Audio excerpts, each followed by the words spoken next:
I arrived at Derek and Kristen's house, a sprawling modern colonial set, within a private walled neighborhood in Naperville, Illinois, without warning on Thanksgiving Day. I found my 7-year-old grandson shivering on the patio in a t-shirt and shorts in 8 degrees weather. Inside the house, the whole family was eating turkey at the holiday table, laughing and clinking wine glasses. I grabbed a heavy stone garden statue, shattered the sliding glass door, and carried the freezing boy inside. As the security alarm blared, I looked at my son and said 6 words that made the blood drain from his face. Welcome to Family Revenge Stories. I'm glad you found your way here today. If stories like this one speak to you, stay close and follow along so you never miss one. Before we go any further, drop a comment and let me know where in the world you are listening from and what time it is there. I read everyone, and it means more than you might think. A quick note. Some details in this story have been shaped for the purposes of audio storytelling, and any resemblance to specific individuals or events is purely coincidental. What matters most is the truth at the heart of it. My own foundation cracked at 6 after on Thanksgiving morning. I was sitting in my kitchen with a mug of black tea when my phone buzzed with an automated fraud alert. $15,000 had just been wired out of the medical trust fund I set up for my 7-year-old grandson Eli. The authorization note attached to the withdrawal had been typed by my son Derek. It read, "Emergency winter respiratory therapy."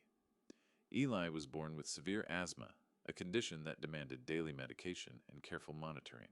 I had established that trust for one reason alone, so my grandson would never have to gasp for air because his parents came up short on cash. But a $15,000 emergency withdrawal on a national holiday made no sense whatsoever. Clinics were closed. Specialists were carving turkey with their families. I dialed Derek immediately. Straight to voicemail. I called a second time. Voicemail again. I tried his wife, Kristen. The line rang twice before she manually redirected me to a machine. My chest tightened. Not the frantic squeeze of a panicked grandfather, but the cold, calculating dread of an engineer who has just identified a fatal structural flaw. I left no message. I did not sit there waiting for a callback. I grabbed my keys, threw on my heavy winter coat, and walked out into the freezing sleet. The drive from Raymond's home in Rockford, Illinois to their suburb took 4 hours. The roads were glazed with ice, the sky a bruised and unbroken gray. The windshield wipers beat a rhythmic, agonizing tempo that mirrored the pounding in my skull. I kept dialing Derek's number every 30 minutes. Every ignored call peeled away another layer of my patience. By the 3rd hour, my concern for Eli's breathing had curdled into something darker, a gnawing, bone-deep suspicion. Derek had been manufacturing excuses about money for months. In August, he asked me for a personal loan, claiming the roof of his house needed urgent repairs. I drove out to assess the damage myself and found the shingles in perfect condition. I denied the loan. Since then, my son had treated me like something contagious, keeping Eli away from me, cutting our phone calls down to rushed 5-minute obligations.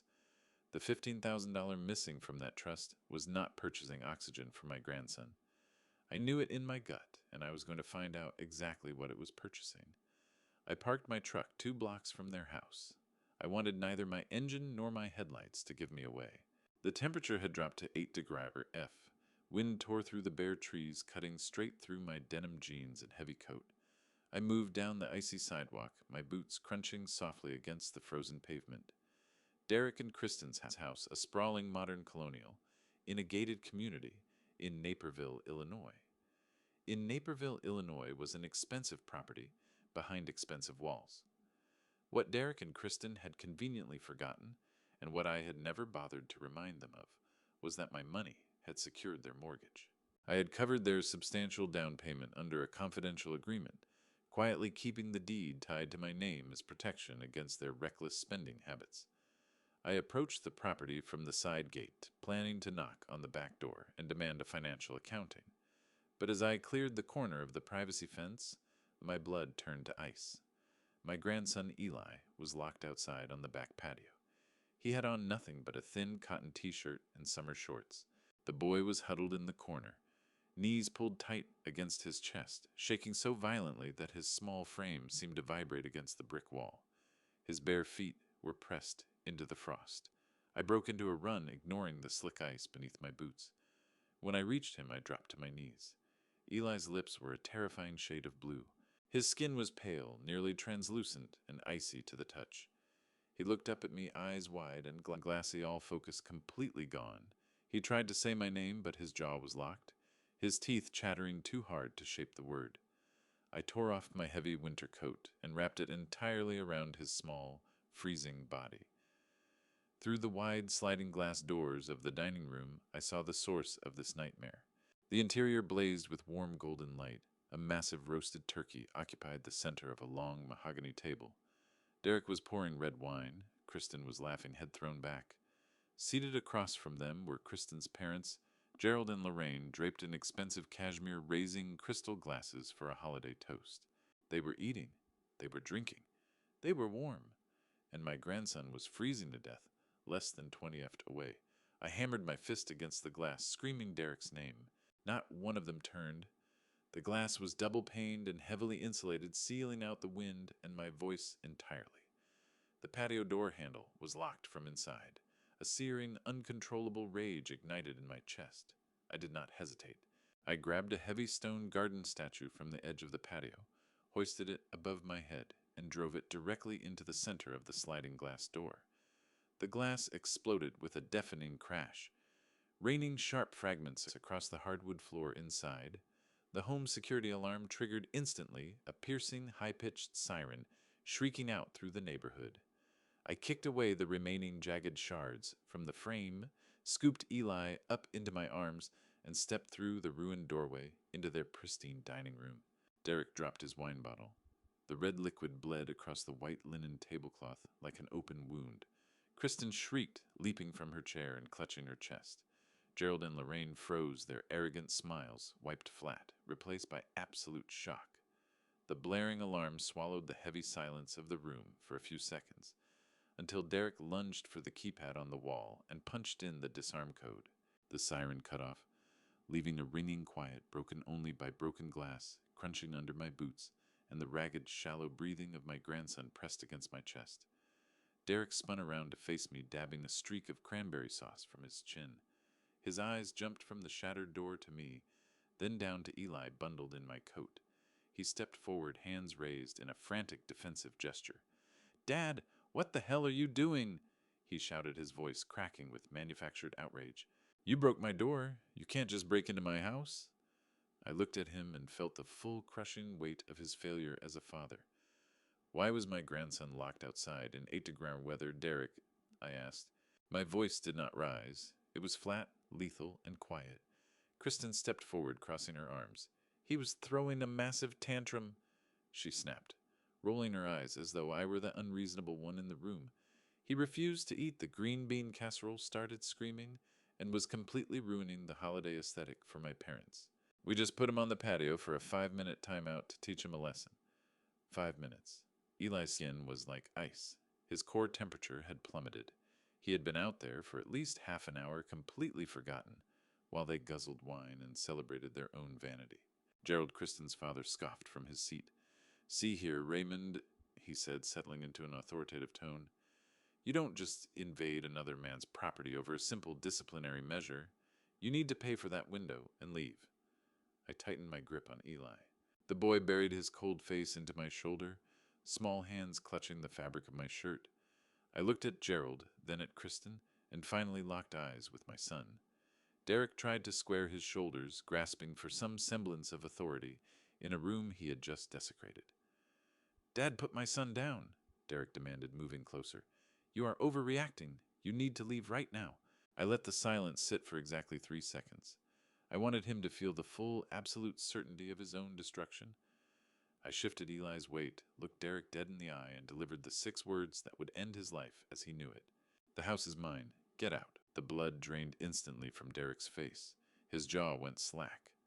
Kristen let out a confused scoff and looked to her husband for reassurance, but Derek was paralyzed.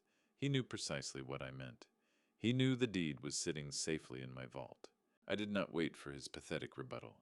I turned my back on the lavish table, the spilled wine, and the shattered glass, and carried my grandson straight out the front door. The icy wind hit my face, but I did not slow down. I walked down the driveway toward my truck.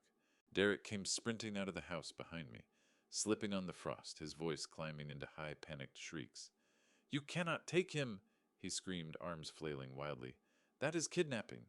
Put him down, or I swear to God I am calling the cops. I ignored him. I opened the passenger door of my truck, settled Eli gently inside, and cranked the heater to full blast. I shut the door, walked around to the driver's side, and climbed in.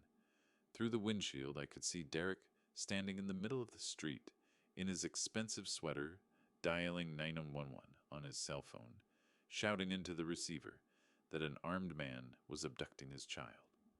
I dropped the truck into drive, the tires clawing at the ice, and pulled away, leaving my son to understand that he had just declared war on the only man who held the keys to his entire world. The tires fought for purchase against the freezing sleet. As I tore out of the gated community in Naperville, Illinois, I kept the heater roaring at its maximum setting, the vents pouring hot air into the cab, but the interior stayed desperately cold. Beside me in the passenger seat, my 7-year-old grandson Eli was swallowed up inside my heavy winter coat. He had stopped shivering violently, and that frightened me far more than anything else. As an engineer, I know that when a system stops vibrating under extreme stress, it means the foundation is giving way. The human body works the same way. When shivering ceases in freezing temperatures, hypothermia has already breached the core. I kept one hand on the steering wheel, gripping the leather until my knuckles ached, and pressed my other hand firmly against Eli's chest. I needed to feel his lungs moving. The rhythm was shallow and ragged, each breath accompanied by a wet, rattling wheeze that made the blood hammer in my ears. I held my eyes on the treacherous road, my mind running with cold, mechanical precision. Edward Elmhurst, Hospital Emergency Room, Naperville, Illinois. Naperville, Illinois was exactly 4.2 miles out. At my current speed, accounting for the ice slicks and the storm's reduced visibility, I calculated a 7-minute arrival. Every second stretched like an hour. The image of the dining room I had just left burned itself into my mind. The golden light, the roasted turkey, the crystal wine glasses, Derek and Kristen laughing with her wealthy parents, while my grandson was locked on the other side of a glass door, his bare feet going numb against the concrete patio. They had put him out there for a timeout to preserve their holiday aesthetic. They had cast him aside like an inconvenient piece of furniture. Then the glaring red emergency sign finally cut through the gray sleet ahead.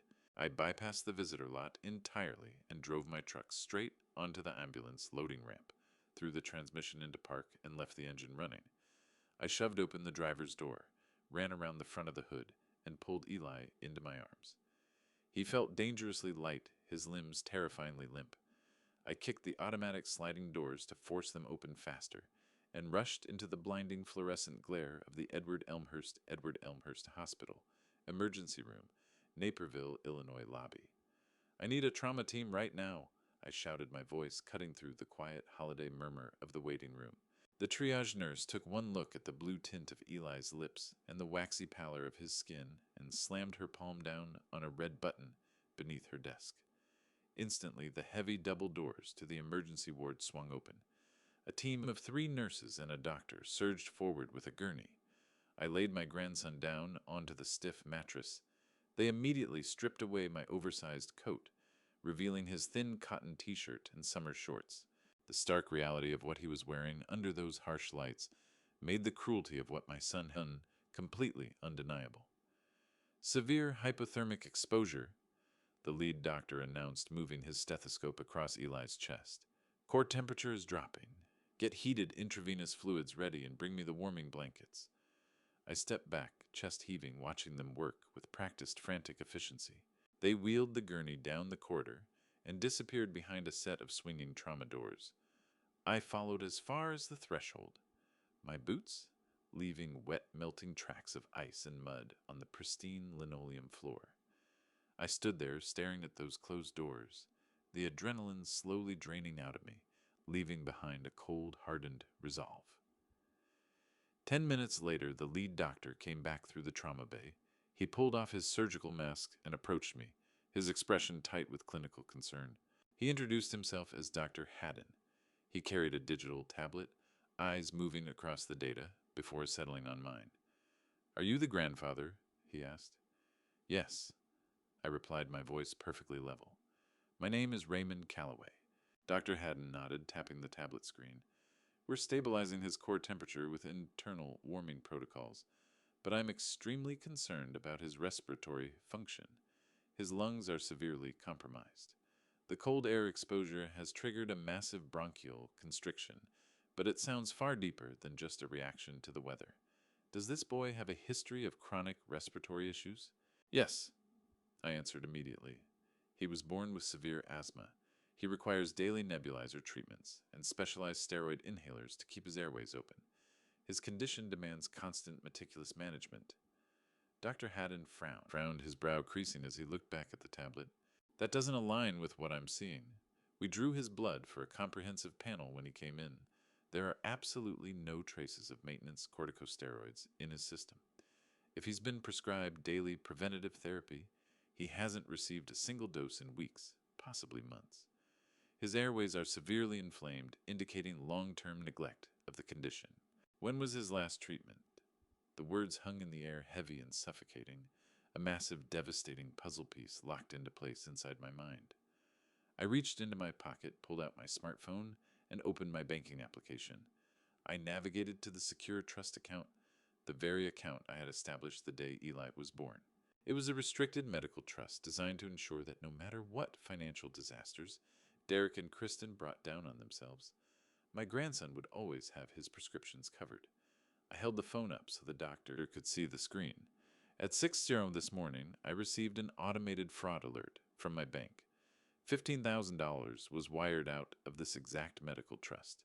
The authorization note attached to the transfers submitted by my son explicitly stated the funds were required for emergency winter respiratory therapy for Eli. Dr. Haddon stared at the screen, his clinical detachment faltering for just a fraction of a second. His eyes moved from the $15,000 withdrawal to my face. "Mr. Calloway," the doctor said quietly, his voice carrying sudden understanding, "I can assure you with absolute medical certainty that no money has been spent on this child's respiratory care in a very long time. His lungs are fighting a battle he should have been medicated for months ago.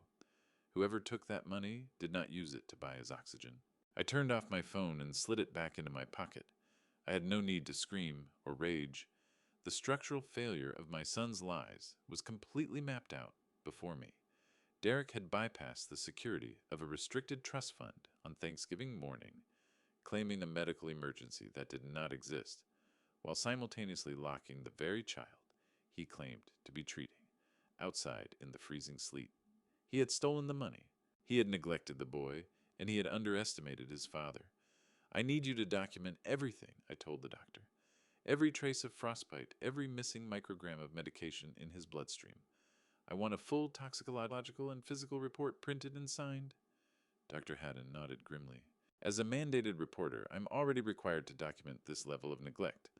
I'll have the complete file ready." The doctor turned and walked back through the swinging doors to tend to Eli.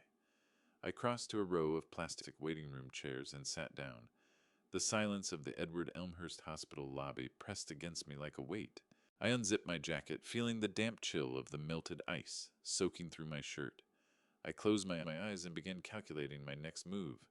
I needed to lock down my finances entirely. I needed to sever Derek from every asset I owned.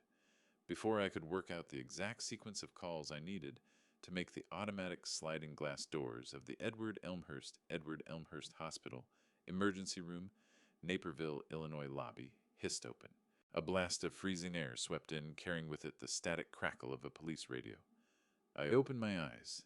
2 municipal police officers stepped through the entrance, broad-shouldered men, their heavy winter uniforms dusted with snow. They did not go to the reception desk. They stood just inside the doorway, eyes sweeping the sparse waiting area with an intense predatory focus. It didn't take them long to find me. I was the only person sitting alone in the trauma-waiting sector booths, muddy clothes, disheveled. The officers exchanged a brief, confirming glance before moving forward together. They crossed the linoleum floor with heavy, deliberate strides. As they closed in, I watched both men drop their hands in unison to their dark leather utility belts, fingers hovering a few inches from their holsters. It was a calculated power move, a posture built to establish instant dominance over a perceived threat. Raymond Calloway, the lead officer, called out.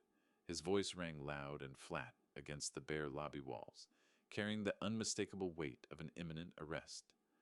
I stayed in my seat. I did not lift my hands. I did not press back into the plastic chair. I looked up at him with the same level measuring stare I use when inspecting a fracturing steel beam. Yes, I am Raymond Calloway. Step away from the pediatric ward and get to your feet slowly. The officer's jaw was locked hard. We received an emergency 911 dispatch from a Derek Calloway. He reported a violent home invasion and the forced removal of a 7-year-old child from the property. You are the primary suspect in a kidnapping. Follow my instructions exactly, or you will be taken down by force. The air in the room grew heavy. The trap my son had sprung was closing around me, counting on the raw shock of a false police report to destroy my credibility before I could expose him. But Derek had made a catastrophic miscalculation. He expected me to react from emotion. He expected me to fight back to look precisely like the violent, unstable intruder he'd described. He forgot that I am a man who builds foundations engineered to survive earthquakes. I don't crack under pressure. I use it. I placed both palms flat on my knees, drew a slow, even breath, and readied myself to take apart his fabricated story piece by piece. The younger officer stepped deliberately forward, narrowing the gap between us. His hand stayed planted against the thick leather of his duty belt, barely inches from his sidearm. The older officer moved to flank my right, sealing off any route to the sliding emergency room doors. It was a textbook containment move built to back a suspect into a corner. I didn't budge. I let my shoulders settle against the cold, painted cinder block wall of the hospital waiting area. In structural engineering, you learn early on that when an enormous load bears down on a support column, the worst thing that column can do is shift. You hold rigid. You let the weight distribute on its own. I was 69 years old, standing in boots slick with melted ice and mud, but I held my position with the absolute stillness of a man who understood precisely how much force he could bear.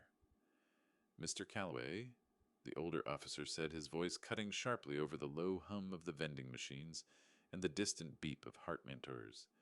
We have a dispatch from your son, Derek.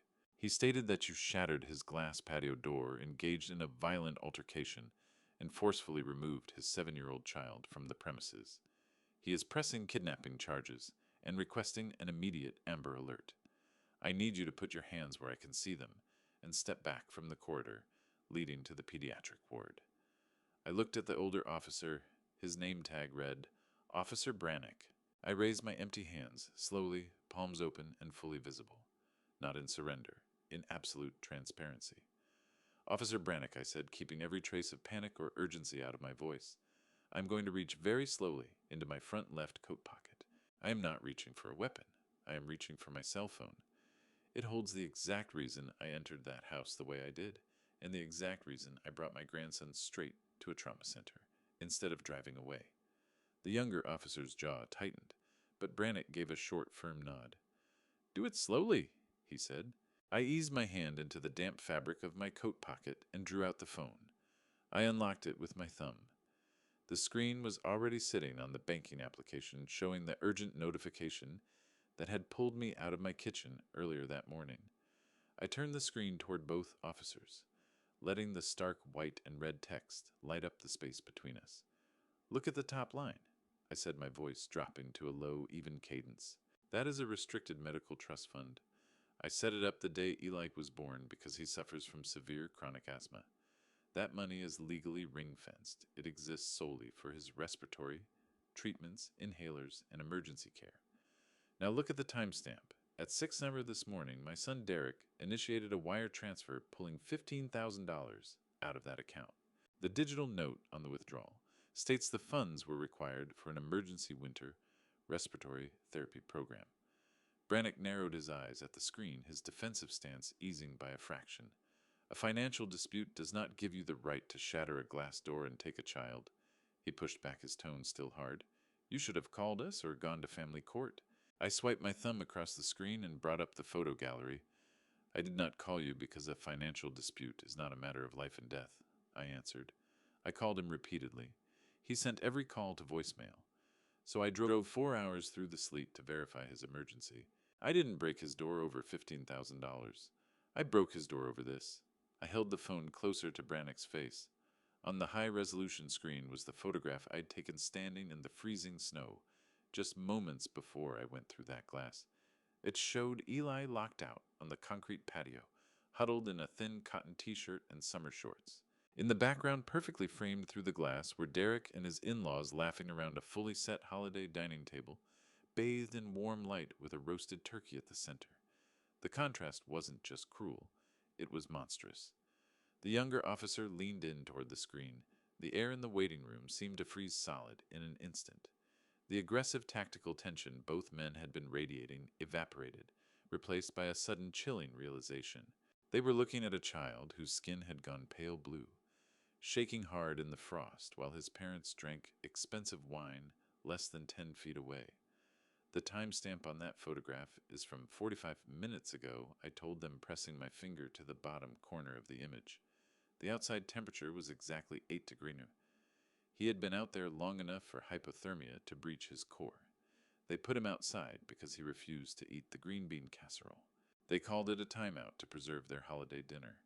So yes, Officer Brannick, I threw a heavy stone garden statue through their door. I took the boy, I wrapped him in my coat, and I drove him straight to this emergency room. If that satisfies the statutory definition of kidnapping, then go ahead and put me in handcuffs right now. But I'd suggest you first ask yourself why a kidnapper would skip the state line and deliver his victim directly into the hands of the nearest pediatric trauma team. Brannick stared at the screen for a long moment. The rigid set of his shoulders fell. He glanced at his partner, and a silent, weighted exchange passed between them that needed no words at all. The entire dynamic of the room pivoted. The pressure had shifted away from me and straight onto the man who'd made the 911 call. Before Brannick could form a response, the heavy double doors to the trauma ward burst open, slamming into the magnetic stops with a sharp metallic crack. Dr. Haddon came striding into the waiting room. His white coat was creased, his stethoscope hanging askew around his neck, and his face set in an expression of pure clinical fury. He carried a stack of freshly printed laboratory results in his hand. He stopped short when he spotted the two officers flanking me. He didn't look rattled. He looked like a man who had just found precisely the audience he'd been searching for. Are you the officers responding to the incident at the Calloway residence? Dr. Haddon demanded, his voice carrying the sharp, undeniable authority of a physician in full command. Yes, Brannick said, turning his attention away from me. We are investigating a reported abduction. There is no abduction, Dr. Haddon snapped, waving the printed pages in the air. What we have is a catastrophic case of medical and physical neglect. I just brought the boy's core temperature up to a safe threshold, but that is the least of our problems right now. Mr. Calloway here told me the boy has a history of severe asthma, requiring daily maintenance medication. I nodded, keeping my eyes fixed on the doctor. Derek had claimed the $15,000 he took that morning was for advanced respiratory therapy. Dr. Haddon turned to face the officers, his eyes burning with cold, controlled fury. We ran a full, comprehensive blood panel on the boy when he came in. I needed to establish his baseline to administer the correct countermeasures for the hypothermia and the bronchial spasms.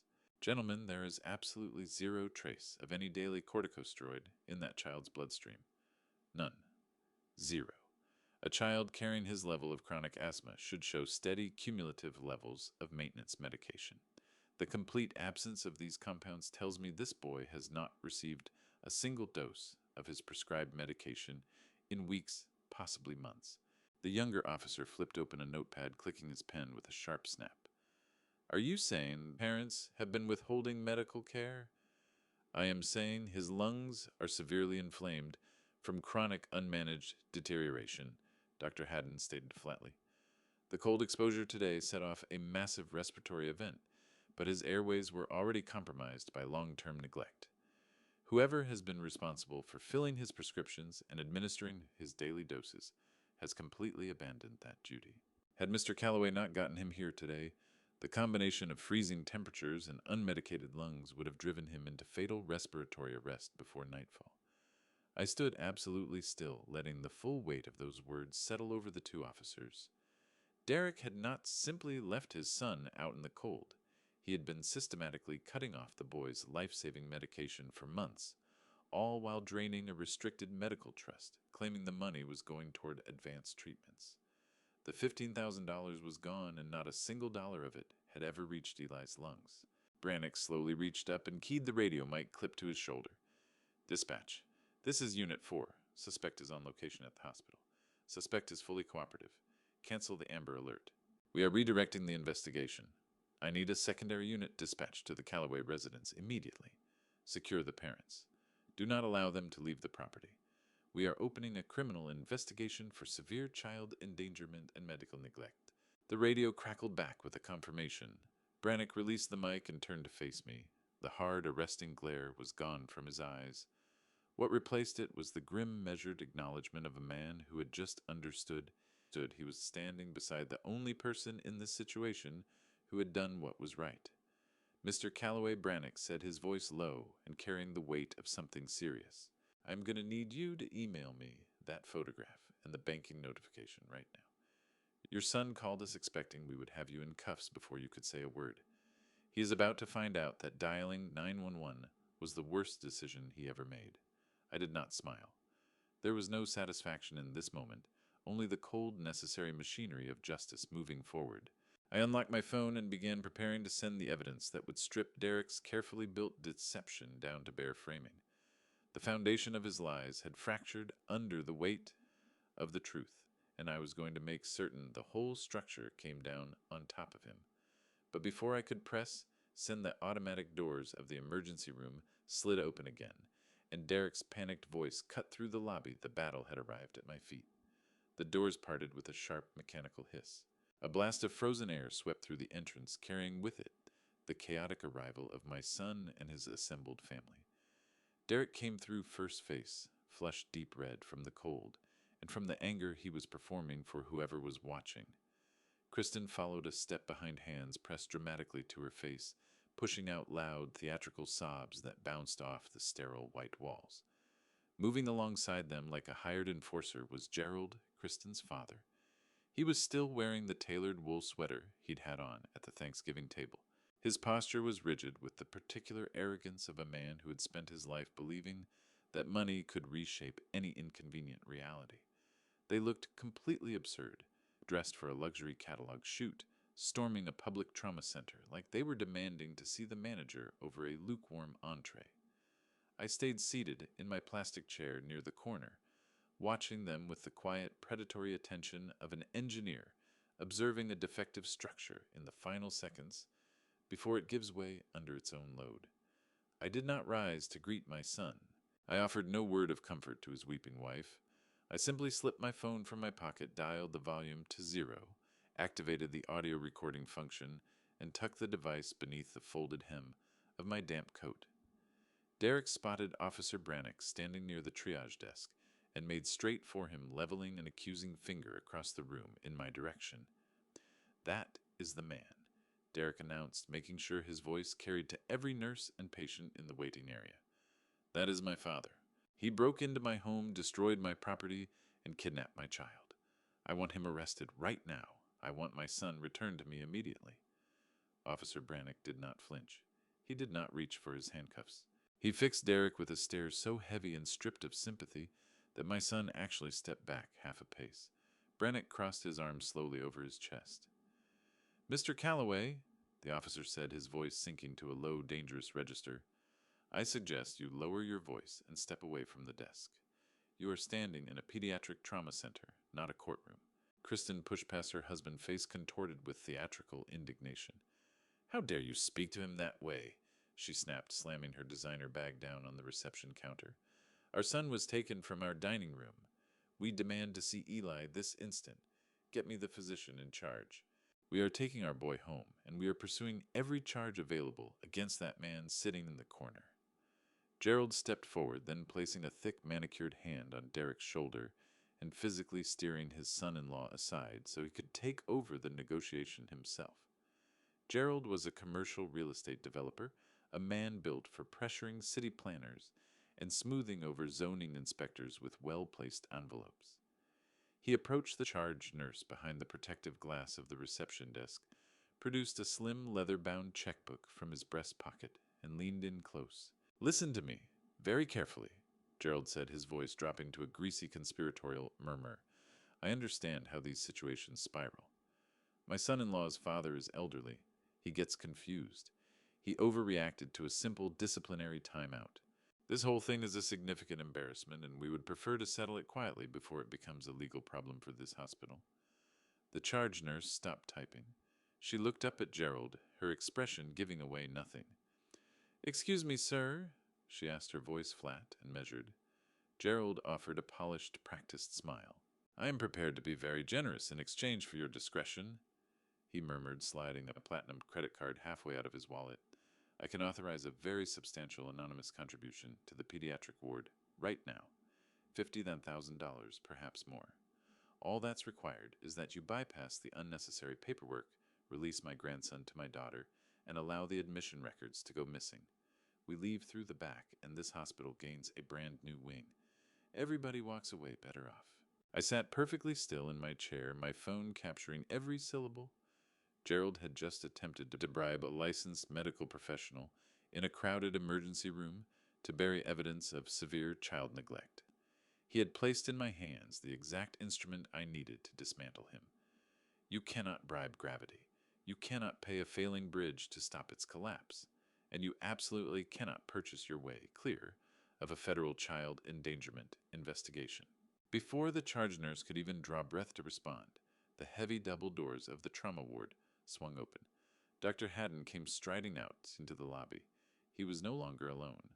Walking directly at his side was a sharp, composed woman, holding a thick clipboard, a laminated state identification badge hanging from a lanyard around her neck. Dr. Haddon stopped in front of the reception desk, his eyes moving with clinical fury across Gerald, then Kristen, and finally settling on Derek. "Are you the biological parents of the 7-year-old boy currently fighting for breath in my trauma unit?" the doctor demanded, his voice carrying the full weight of undeniable authority. Derek stiffened, pulling his shoulders back in a show of posture. "Yes, I am his father, and I am demanding you discharge him into my custody right now. My father is mentally unstable and removed him without our consent." The woman with the clipboard stepped forward, cutting Derek off before he could build another lie. "My name is Agent Okafor," she said, her voice scrubbed of any emotion. "I am a senior investigator with the Department of Child Protective Services. Your son is not being discharged to you, Mr. Calloway, effective immediately. You and your wife are legally prohibited from coming within 500 feet of his hospital room." Kristen, both hands snapping up to cover her mouth. "You cannot do that!" she shrieked, spinning toward her father. "Tell them they cannot do that." Agent Okafor opened her clipboard and drew out a freshly printed document bearing an official state seal. "That's already been handled, ma'am. A direct emergency mandate came down from the presiding judge 3 minutes ago. Dr. Haddon turned over the child's toxicology report and full physical assessment. Your son's body is in severe hypothermic crisis. On top of that, his blood work establishes that he's gone without his prescribed life-saving respiratory medication for an extended period." The blood left Derek's face all at once like water draining from a broken pipe. A slick film of sweat surfaced across his forehead. That's not right," he stammered, his gaze sweeping the room in a kind of frantic animal search. "His prescriptions get filled every single month.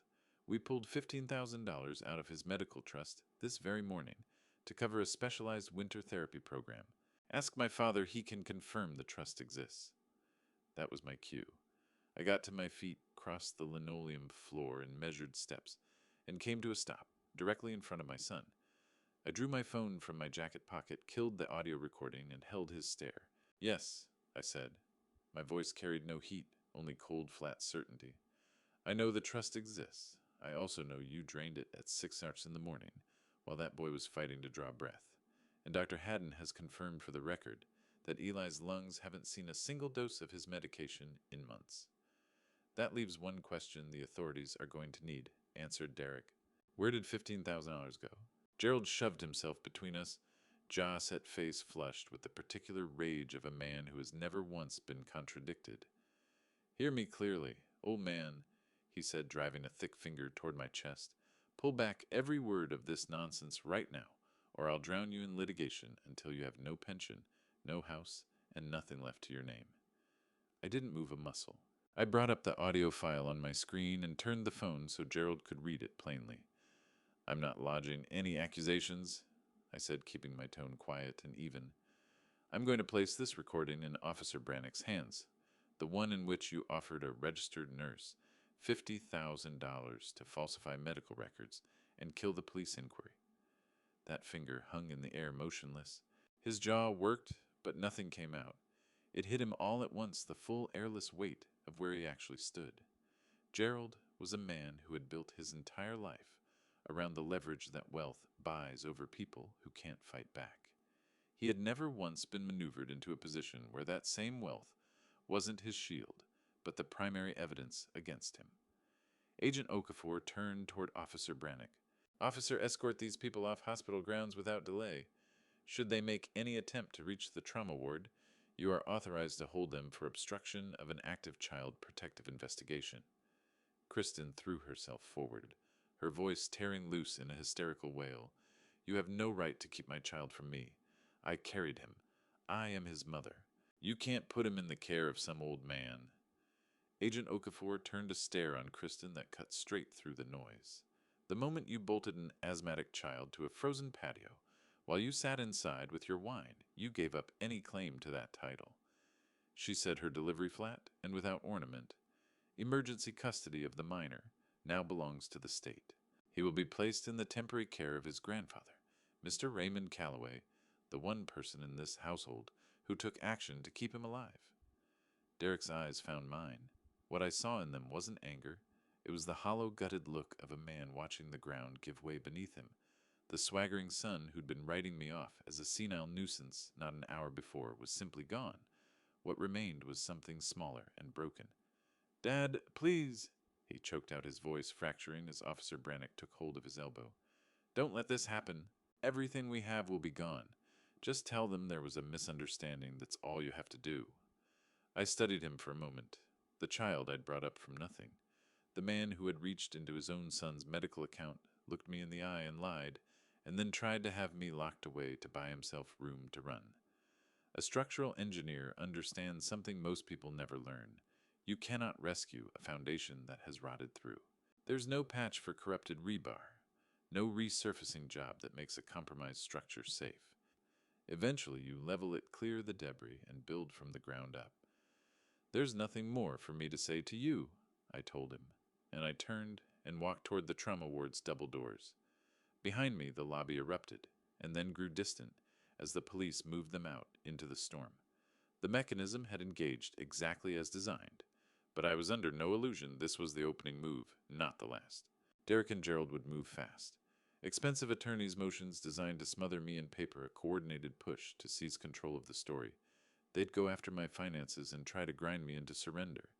But there was something they hadn't accounted for, the shadow audit I'd been building in parallel. They had no idea that the $15,000 they'd lifted was nothing but a single loose thread dangling from a much larger fraud. They believed today was their lowest point.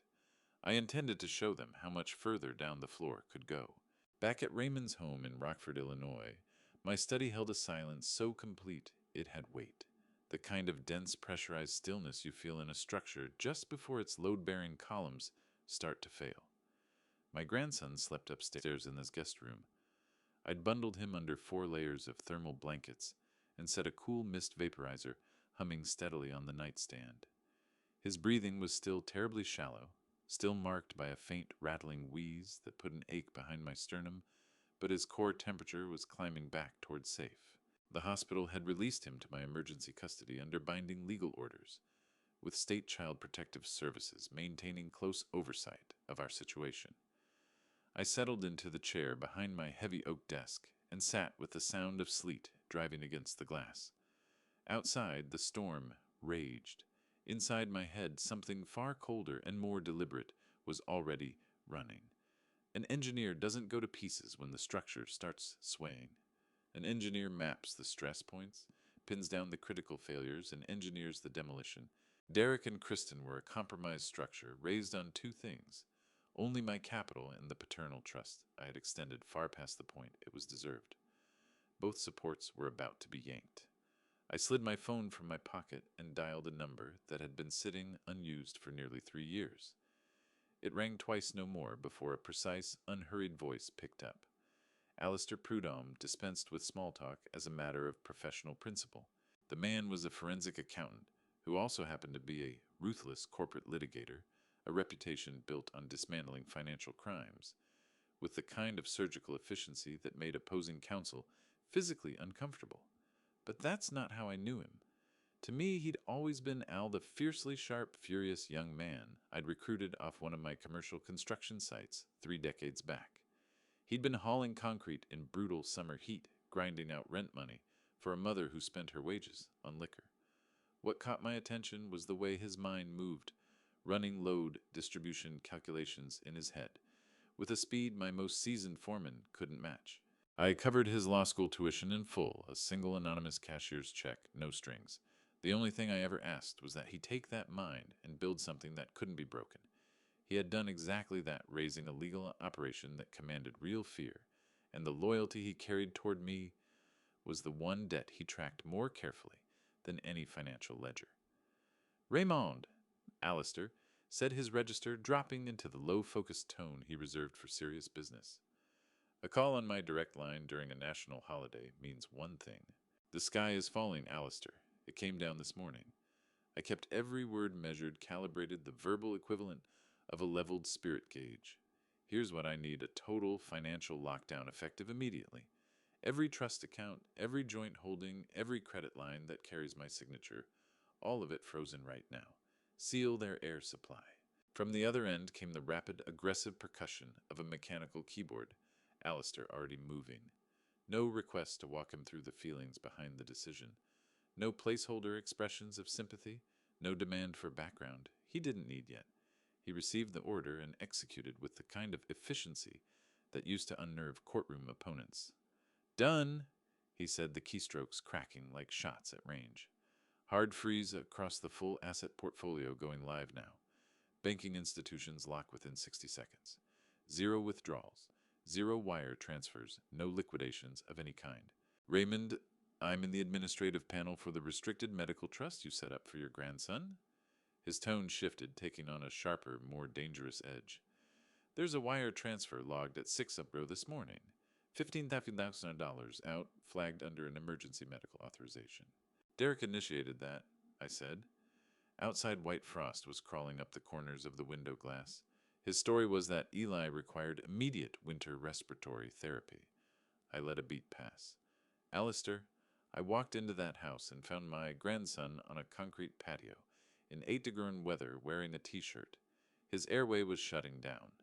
The trauma physician's records show he hasn't received 1 dose of his prescribed asthma medication in months. The keyboard went silent mid-stroke.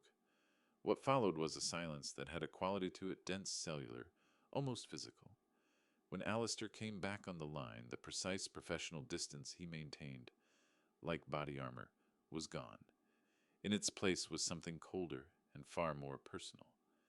He's your blood, Raymond, Alistair said quietly, but I am going to deeply enjoy tearing him apart. Let me run that wire transfer down right now. Give me exactly 2 minutes to push past the holiday holds and pull the routing data from the receiving institution. I sat in the dark, tracking the steady rhythm of the antique mantel clock on the fireplace shelf of my study. Every tick was another second my grandson had spent locked in that frozen air. Every tick was another smooth, deliberate lie my son had delivered while looking me dead in the face. For 35 years, I had poured everything I had into Derek. I covered his university tuition outright so he could walk off that stage without a mountain of debt waiting for him. I put him in his first reliable vehicle so he could drive himself to corporate interviews without breaking down on the highway. When he needed a down payment on that sprawling colonial, I quietly wrote the check he'd persuaded me. It was the one neighborhood where my grandson could grow up safely. I had hollowed out my own savings to make sure my family would be secure. What I received in return was the role of a blind walking checkbook, an oblivious old man whose only function was to keep financing his son's bottomless, superficial wants. The disrespect had never been invisible, it lived in the curl of his arrogant smirk, in the clipped, obligatory phone calls. But what he had done now was a line that no amount of time could pull anyone back across. The phone crackled. Alistair exhaled a low, disgusted sound barely contained. "Raymond," he said, his voice drawn tight with something close to disbelief. "I've traced the routing number. That $15,000 didn't go to any medical clinic, no pharmacy, no pediatric respiratory specialist." "Then where Alistair," I said, my hand closing around the thick oak edge of the desk. "It went straight into a commercial real estate holding company in the upscale downtown district." The disgust in his voice was barely dressed up as professional delivery. "Direct wire deposit commercial lease agreement. I'm into the corporate registry now. The lease sits under a newly formed LLC. The sole registered proprietor is Kristen Calloway. Raymond, they used your grandson's asthma medication fund to secure the deposit on an upscale retail storefront in downtown Naperville's Water Street district. They are opening a luxury fashion boutique." The words drove into the center of my chest like a wrecking ball finding its mark. A luxury fashion boutique. I shut my eyes. The Thanksgiving table came back to me, the expensive crystal, the wine catching the candlelight, the sneer fixed on Gerald's face. Kristen's theatrical collapse in the hospital lobby. They had let a 7-year-old child struggle for breath, quietly withholding his medication month after month, so they could bank enough stolen money to sell designer clothing and handbags. They had shut a sick little boy out in the freezing sleet to stop him from disrupting the atmosphere of their celebration, a celebration of a vanity enterprise built entirely on funds his own lungs needed to function. My anger stopped burning. It cooled, compressed, and hardened into something unbreakable.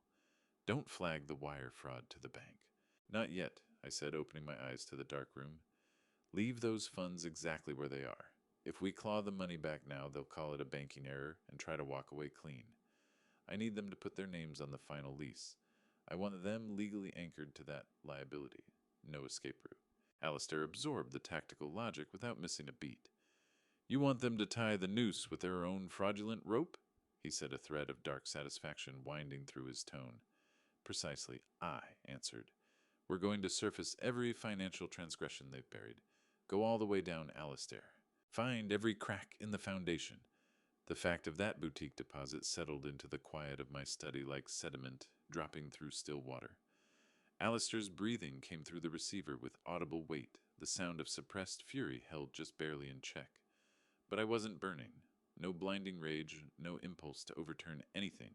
My mind had entered a state of clean, refrigerated clarity. An engineer reads a surface crack differently than most people do. When the foundation shifts, the split you can see represents only a fraction of the structural failure concealed behind the walls. Derek had stolen $15,000 from a medical trust. That was a sloppy, desperate move. Desperate men don't bleed from one wound. The rot went deeper than a single unauthorized transfer. I crossed the study to the tall windows. The sleet had given way to a heavy driving snow, laying a thick white sheet across the front lawn. I watched the oak tree's ice-laden branches bow under the load. "Alistair," I said, my voice cutting cleanly through the room's silence. "Keep going. A man who drains his sick child's medication fund to bankroll a retail storefront does not stop at $15,000. Pull the municipal property records on the colonial house." A brief pause. "Raymond, I drafted that deed myself," Alistair replied, his voice shifting into rapid calculating efficiency. "We anchored the title entirely in your name to wall it off from your son's liabilities. He holds no legal authority to borrow against it or move the equity." "I know how we structured it," I told him. "But Derek has been living inside those walls for 4 years, operating like a man who owns the place. Arrogance turns into stupidity fast. Check the municipal registry. I need to know the exact load-bearing status of that property." I listened to the hard, rapid percussion of the keyboard as Alistair worked into the secure county databases. The ticking of the mantel clock seemed to fall into rhythm with his keystrokes. 2 full minutes passed without a word from either of us. The silence stretched and drew taut, and then I heard it, a sharp, involuntary intake of breath on the other end. The typing stopped dead. "Raymond," Alistair whispered. Every trace of his customary unshakable composure had been stripped away. His voice was hollow, ringing with a deep, sickening disbelief. "What did you find?" I asked, keeping every muscle in my body still. "There's a lien on the property." The words left his mouth like stones dropped one by one. A massive encumbrance. A second mortgage executed exactly 90 days ago. The bank disbursed a lump sum of $250,000 against the equity of the house. The numbers landed in the silence of my study and sat there. $250,000. I kept my eyes on the driving snow outside and processed it the way I process a load calculation without flinching. "That is a mathematical impossibility," I said, flat and certain. "The deed is in my vault. I am the sole guarantor on that property. No underwriter in this state would close a second mortgage without my physical presence, my government identification, and my signature on paper." Alistair's fingers were already moving, breaching the lending institution's digital archive. "I'm pulling the digitized loan packet right now," he muttered, his tone narrowing into a lethal, predatory focus. He moved through those banking portals the way he always moved, like a man who had dismantled 100 frauds and never once lost his footing. "I have the authorization vector, Raymond." His voice went flat with contempt. "They bypassed the physical requirements entirely. The loan was executed digitally through a third-party broker." "How?" I demanded. "Power of attorney." Alistair answered the word coded in barely restrained revulsion. "A comprehensive, durable financial power of attorney. A legal instrument granting Derek Calloway complete, unfettered authority to encumber, liquidate, or transfer any real estate asset bearing your name. I'm sending that document to your secure email now." My monitor chimed. I stepped away from the window, lowered myself into my leather chair, and opened the encrypted file. The screen lit up the dark grain of my desk. I read the scanned document. Dense legal language, page after page, establishing Derek as my sole financial proxy, the justification being my advancing age, and an alleged decline in physical health. But I didn't linger on the deceptive body of the text. I went straight to the final page. And there at the bottom of that bright white screen was my signature. I moved closer, studying it. It was extraordinary work. The loops, the precise angle of every letter, the deliberate pressure on each downstroke, an exact replica, flawless in every detail. Beside the forged signature sat the blue ink stamp of a licensed public notary. I shifted my gaze to the date printed in the upper right corner of the document. Late August. The timeline hit me with the force of something structural giving way. The memory surfaced, immediately sharp and specific.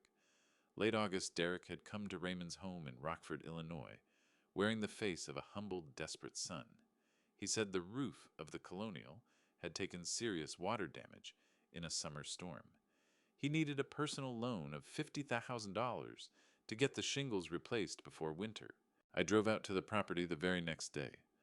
I went up a 20-foot aluminum ladder in the... What I was about to learn that night was not just a betrayal. It was a deliberate, calculated campaign waged by someone I had given everything to. Before we get to what was really behind it all, let me ask you this. If you discovered someone close to you had been quietly working against you, would you confront them immediately, or would you gather every piece of proof first and say nothing? I had turned down his loan request, told him flatly I wouldn't be financing invented emergencies. But Derek hadn't simply absorbed that refusal. He'd weaponized it. While I was out on that roof in the August heat, working my way across the pitch to check the integrity of his home, Derek had been inside mine. He'd asked to use my private study to take a business call. I had handed him the keys to my inner sanctum. He used those 2 hours to go through my filing cabinets, pulling tax returns, canceled checks, original blueprints. He stole my signature. He sat at my own desk, tracing the curves of my handwriting, while I was up on a ladder, risking my neck trying to protect his family from a roof that needed no protecting. The full, suffocating weight of that treachery settled over me like something I couldn't shrug off. Derek wasn't a negligent father who had stumbled into a few selfish financial errors. He was a predator. He had engineered a $250,000 extraction, and he had known exactly what it would do to me. He and Kristen had funneled that loan into offshore accounts, feeding her retail venture and whatever mountain of luxury debt they'd quietly built. But the money itself wasn't the real horror. The real horror was structural. Derek had defaulted on the loan deliberately. Not one payment made, I could hear the delinquency notices stacking up as Alistair read through the bank ledger over the phone. The plan was to let the mortgage collapse entirely. He intended to let the bank foreclose, knowing the fraudulent debt would land squarely on my shoulders. He was going to drain my life savings, wreck my credit, and leave his own father bankrupt and without a home in the final years of his life. He wanted to destroy you, Alistair said, his voice breaking through the heavy quiet of my study. We need to deploy the nuclear option right now. I'm drafting an emergency injunction to send to the federal banking authorities. I'll contact the district attorney and have Derek and Kristen arrested for first-degree wire fraud, identity theft, and grand larceny. I can have patrol cars outside their hotel by midnight. I sat with the forged signature glowing on my monitor. The blue notary stamp stared back at me, a symbol of how efficiently a life's worth of honest work could be gutted by someone you trusted completely. The fury inside me did not ignite into something loud. It went the other direction. It compressed, cooled, and solidified into a single cold structural column of tactical purpose. No, I said quietly, not a tremor in my voice. Alistair stopped typing. The silence between us thickened. Raymond, this is federal fraud. If the bank doesn't get notified immediately, you're carrying $250,000 in personal liability. They are trying to bury you alive. I know precisely what they're trying to do, Alistair, I replied, settling back in my chair. But an engineer doesn't detonate the charges while the enemy is still standing outside the blast radius. The moment we alert the bank, Derek becomes the victim. He'll retain aggressive defense attorneys. He'll claim I gave him verbal authorization to execute that document because my memory was slipping. He will stretch this through the court system for years, hiding behind the word misunderstanding. I will not hand him a legal defense. I will not give him a single inch of room to move. Then what are you instructing me to do? Alistair asked, the slow weight of realization entering his tone. Leave the trap exactly the way they built it, I told him, eyes fixed on the snow driving hard against the glass outside. Don't alert the banking authorities. Don't touch the fraudulent mortgage account. Let Derek and Kristen go on believing their scheme is running without a hitch. Let them believe I have no idea there's $250,000 sitting in their offshore holding company. Raymond, that is an extraordinarily dangerous tactical position. Alistair warned, though. I could hear the cold admiration threading through the caution. If you let that mortgage stand, you are holding a loaded weapon aimed directly at your own head. I am the one holding the weapon, Alistair. I corrected him, keeping my voice even. I am simply not pulling the trigger until the barrel is flush against my son's chest. We are going to use this forged power of attorney as the central lever of their destruction. Derek believes he's wrapped a heavy chain around my neck. What he has actually done is hand me exactly what I need to bring down everything he's built. Keep going through their accounts. Secure the original notary logbook entries. Build the complete forensic profile in absolute silence. We will bring the guillotine down in the courtroom directly in front of the presiding judge when Derek makes his move to take my grandson from me. Let him walk into that room certain he has already won. We will make sure he walks out in handcuffs. The antique mantel clock on the fireplace shelf of my study had just struck 2 in the afternoon when the heavy brass knocker on my front door rang through the quiet house. I was at my desk examining the freshly printed copy of the forged power of attorney Alistair had just sent through the secure channel. The faint, steady hum of the cool mist vaporizer from upstairs told me Eli was still sleeping, his exhausted body finally surrendering to rest after the ordeal on that frozen patio. I folded the document, slowly slid it into the front pocket of my flannel shirt, and made my way down the hallway to the foyer. I didn't need to check the security cameras to know who had driven through the storm to find me. Desperation runs on a predictable schedule, and arrogant men always believe they can write a check and make a collapsing situation stand back up. I threw the deadbolt and pulled the heavy front door open. The cold poured in immediately, sharp and biting. Standing on my porch were Gerald and Lorraine. They looked profoundly out of place on the modest concrete steps of Raymond's home in Rockford, Illinois. Gerald wore his tailored wool overcoat, and Lorraine was wrapped in a dark fur-trimmed jacket. Behind them, idling in the driveway, sat a massive luxury SUV exhaust, pumping thick white plumes into the frozen air. Gerald didn't wait for an invitation. He offered no greeting. He used his size to step directly across my threshold, pushing me back a half step into my own foyer. Lorraine followed her eyes, moving over the simple, unpretentious interior with an expression of unconcealed aristocratic disdain. Gerald pulled the front door shut behind him, sealing out the storm, and immediately moved to own the space. He was a commercial real estate developer, a man who had spent his career using broad shoulders and expensive suits to push contractors around and bully city officials into compliance. He positioned himself uncomfortably close, invading my personal space, angling his height to look down at me. But I had spent 40 years walking open steel beams hundreds of feet off the ground. A man in a wool overcoat throwing his weight around my hallway didn't register as any kind of threat. I held my ground without moving, letting his aggression push against something that didn't give. "Hear me out very carefully," Gerald began, his voice projecting with forced manufactured authority. "I have spent the last 4 hours untangling lawyers, hospital administrators, and government agents, all because of your theatrical little stunt today. My daughter is at my house right now in complete hysterics, because you manipulated the state into removing her child. You have crossed a serious legal line, and I am standing here to give you one opportunity to reverse the damage before I come down on you in ways you are not prepared for." I looked at him, keeping my breathing slow and measured. "Ruin me," I repeated, flat and quiet. Gerald reached into the breast pocket of his coat and produced a slim, leather-bound checkbook. He drew a silver pen from his breast pocket and clicked it open with a sharp, deliberate snap. He raised the checkbook and held the pen over the blank paper. "Derek told me about the $15,000, Gerald said, his tone thick with condescending impatience. "He told me about the medical trust. It was a stupid, impulsive decision from a young man under pressure. But it is just money, Raymond. It is not a kidnapping. It is not child endangerment. This is a minor financial disagreement between a father and his son." He cleared his throat. "I'm going to write a check right now for the full $15,000. I'll add another $5,000 on top for the inconvenience. You take it, deposit it today, and you phone the Child Protective Services agent. You tell them you overreacted. You tell them Eli was outside for 2 minutes, not 30. You withdraw the complaint, and you return my grandson to my daughter today." I stared at the silver pen hovering above the checkbook.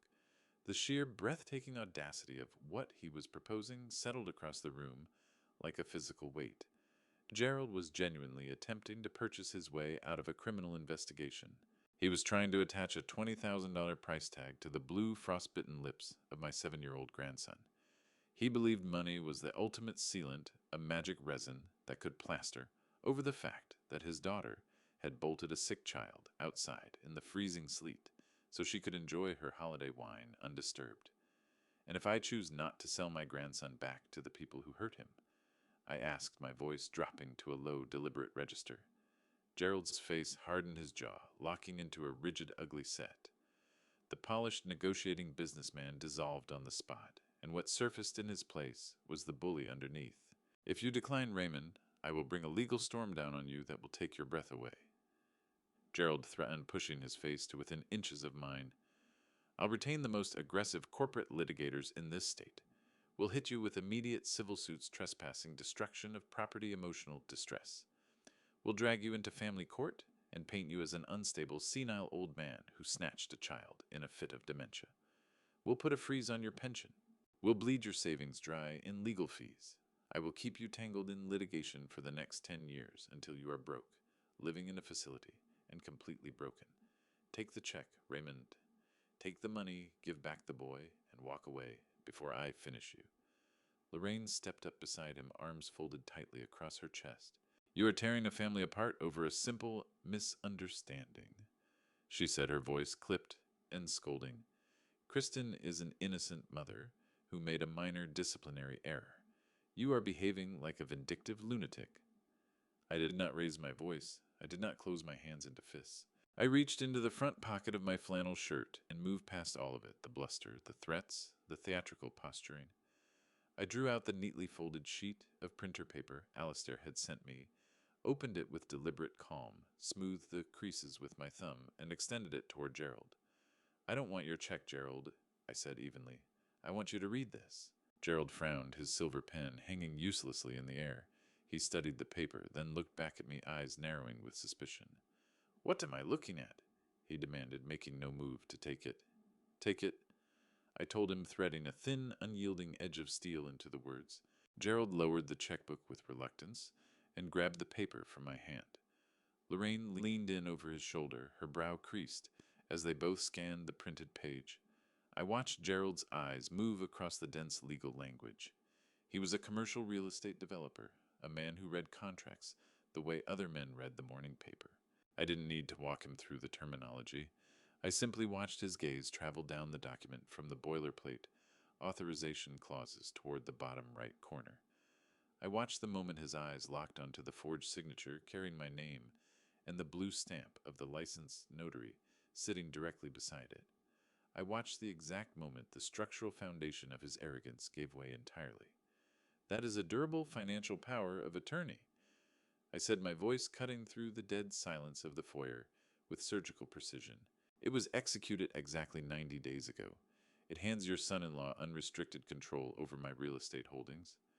3 months ago, Derek came to this house in the role of a desperate son, claiming he needed money for a leaking roof. I turned down the loan because the roof was in perfect shape. But while I was up on a ladder inspecting his home, he was in mind going through my financial records to forge that document. Gerald swallowed. The color left his face steadily, his skin going an unhealthy ashen gray. He lifted his eyes from the page, his breathing suddenly gone shallow. He moved to speak, but the words didn't come. Do you know what he did with that forged signature, Gerald? I asked, stepping forward just enough to make the larger man give back a fraction of an inch. He used it to pull a second mortgage on the colonial house. He bypassed the banking security protocols by running the application through a third-party digital broker under that fraudulent power of attorney. He extracted a lump sum of $250,000 against the equity of a property that I alone own, and he defaulted on the payments intentionally. He was going to let the bank foreclose, legally anchoring me to $250,000 in fraudulent debt and leaving me bankrupt in my retirement. Lorraine gasped, her hand snapping to her throat. Gerald, she whispered, her voice suddenly stripped of all its composure. Gerald, what does that mean? Gerald had no answer for her. His eyes were fixed on the paper in his hand as if it were something that could detonate. He understood perfectly well what it meant. He knew the full, inescapable weight of federal banking law. I'm not certain Derek walked you through his business arrangements. I continued, my voice relentless, driving the final nails home. I'm not sure he mentioned where the $15,000 he pulled from his son's medical trust went this morning, but my forensic accountant traced the wire.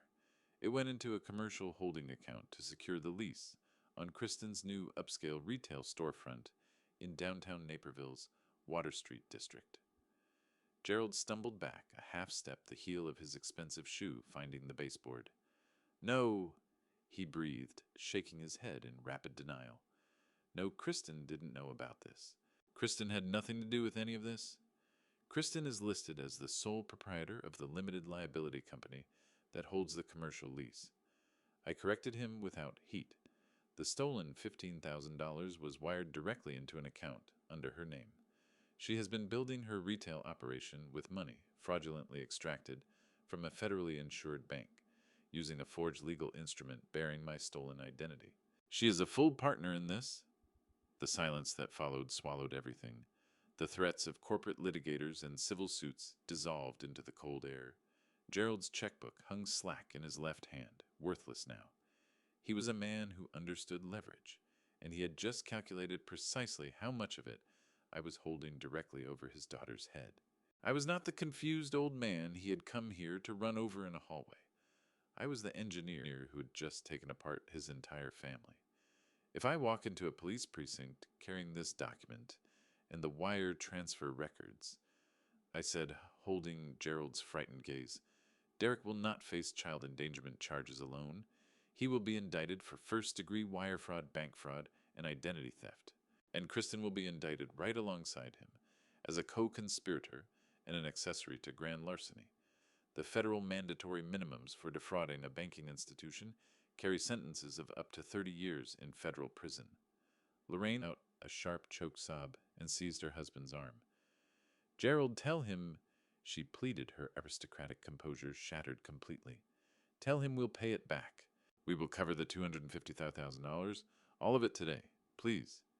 Gerald looked at me, his broad shoulders caved inward, his chest working for air. The arrogant man who had stepped uninvited across my threshold had been reduced to something smaller in under 5 minutes. Raymond. Gerald whispered, his voice thin and cracked, suddenly sounding like an old man. Raymond, please. They are young. They made terrible decisions. You cannot send my daughter to federal prison. You cannot do this to her. I reached over and drew the forged power of attorney out of Gerald's trembling grip. I folded it deliberately and returned it to my pocket. You came into my home and threatened to ruin me, I said, keeping my voice quiet and level. You threatened to destroy the last years of my life to shield a woman who locked a sick child out in the ice. You told me you would take my grandson away from me. Gerald shook his head in rapid, desperate denial, tears gathering at the corners of his eyes. I take it back, he choked out, both hands rising in frantic surrender. I take it all back, I swear to you. Raymond, just tell me what you need. Name your price. I looked at the two terrified people standing in my foyer. I felt no pity for the fear now written across their faces. They were experiencing for the first time the exact terror they had willingly imposed on a freezing 7-year-old boy just hours before. They had spent their lives believing their wealth exempted them from consequences. It was time for them to understand that gravity is no respecter of net worth. I don't want your money, Gerald, I told him, stepping back and taking hold of the brass handle of the heavy front door. I want you to go home. I want you to look your daughter in the eye and tell her that the old man she tried to destroy is the one holding the keys to her prison cell. And then I want you to wait for the authorities. I pulled the front door open wide, letting the full force of the winter storm come howling back into the foyer. Get off my property, I said. Gerald and Lorraine did not threaten me. They did not argue. They stumbled back out through the doorway, clutching each other as the freezing wind hit their faces. They made their way down the icy driveway toward the idling SUV, two broken people who had just seen the shape of what was coming for them. I stood in the doorway and watched until they reached the car. Then I pulled the heavy door shut, threw the deadbolt, and walked back into the quiet warmth of the house. The heavy oak doors of DuPage County Family Court, Wheaton, Illinois. Wheaton, Illinois, sealed behind me with a hollow, resonant thud that swallowed the bitter December wind. The hallways outside had carried the smell of floor wax and stale institutional air, a sterile anteroom where lives were routinely reduced to case numbers and reassembled. But inside this particular courtroom, something denser pressed down on the air, the weight of an imminent structural collapse. I took my seat at the polished mahogany table spine, straight, breathing, measured. Beside me, Alistair Prudhomme moved through his yellow legal pads with the silent, focused patience of a predator holding position in deep water. Neither of us said a word. There was nothing to say. We had spent 48 hours auditing every financial transgression my son had ever committed, and what was loaded inside Alistair's battered leather briefcase was enough to level everything they'd built. But an engineer understands the discipline required before detonation. You let the target walk fully into the center of the blast radius first. I watched the heavy doors swing open. Derek and Kristen came down the center aisle, their footsteps absorbed by the thick carpet. They had clearly orchestrated their appearance with care, dressed for maximum judicial sympathy. Derek wore a conservative navy suit, hair-combed flat shoulders, angled forward in a studied posture of parental exhaustion and grief. Kristen had, on a modest, high-necked beige dress, a crumpled white tissue clutched in one hand, her makeup applied with precision to suggest eyes swollen raw from days of weeping. Together they looked exactly like the portrait of a young suburban couple shattered by tragedy, innocent, loving parents, from whom a confused old man had violently torn their only child. Gerald and Lorraine settled into the gallery directly behind them, radiating an air of restrained, wealthy indignation. When Derek briefly caught my eye across the aisle, he attempted to hold the stare to project something like resolve. His gaze dropped to the floor within seconds. It could not survive contact with the absolute zero of my silence. Judge Pelham, a stern gray-haired woman carrying decades of family law experience in her bearing, called the emergency custody and financial hearing to order. She settled her reading glasses and studied the preliminary filings with an expression of sharp concern. The stakes on her desk were not abstract. This was not the wire fraud trial or the forged mortgage proceeding. Those would come in due course. This was the immediate bloody contest, over where my grandson would sleep tonight. Derek's attorney, a polished, high-priced corporate litigator named Rudd, rose immediately and began painting the courtroom with manufactured tragedy. He called Derek to the stand, and my son leaned into the brass microphone and released a long, carefully rehearsed sigh that moved through the quiet room like a stage direction. Your Honor, Derek began his voice, carrying a tremble of artificial grief that tightened every muscle in my jaw. Thanksgiving was supposed to be a meaningful milestone for our family. We were welcoming my wife's parents to our home for the first time. Everything was going beautifully until my father arrived completely unannounced, visibly agitated and looking for a confrontation. He paused, pressing a single well-timed tear from the corner of his eye, then continued spinning his account with sickening fluency. He claimed Eli had been in the grip of a violent tantrum at the dinner table, throwing hot food, screaming without stopping. He told the judge with the steady sincerity of a man who believed his own fiction that they had simply moved Eli to the enclosed back patio for a brief 5-minute timeout to let the boy settle. It was a lie of such profound smoothness, delivered with such effortless conviction, that it ran cold through my blood. Derek described how I had burst through their locked-back gate, shattered the heavy sliding glass door without provocation, and abducted his son before they had any idea what was happening. He sat under oath and wept, telling the judge that his elderly father had always been controlling, but had recently tipped into something dangerous and unpredictable. I sat and listened to those lies echo off the high vaulted ceiling.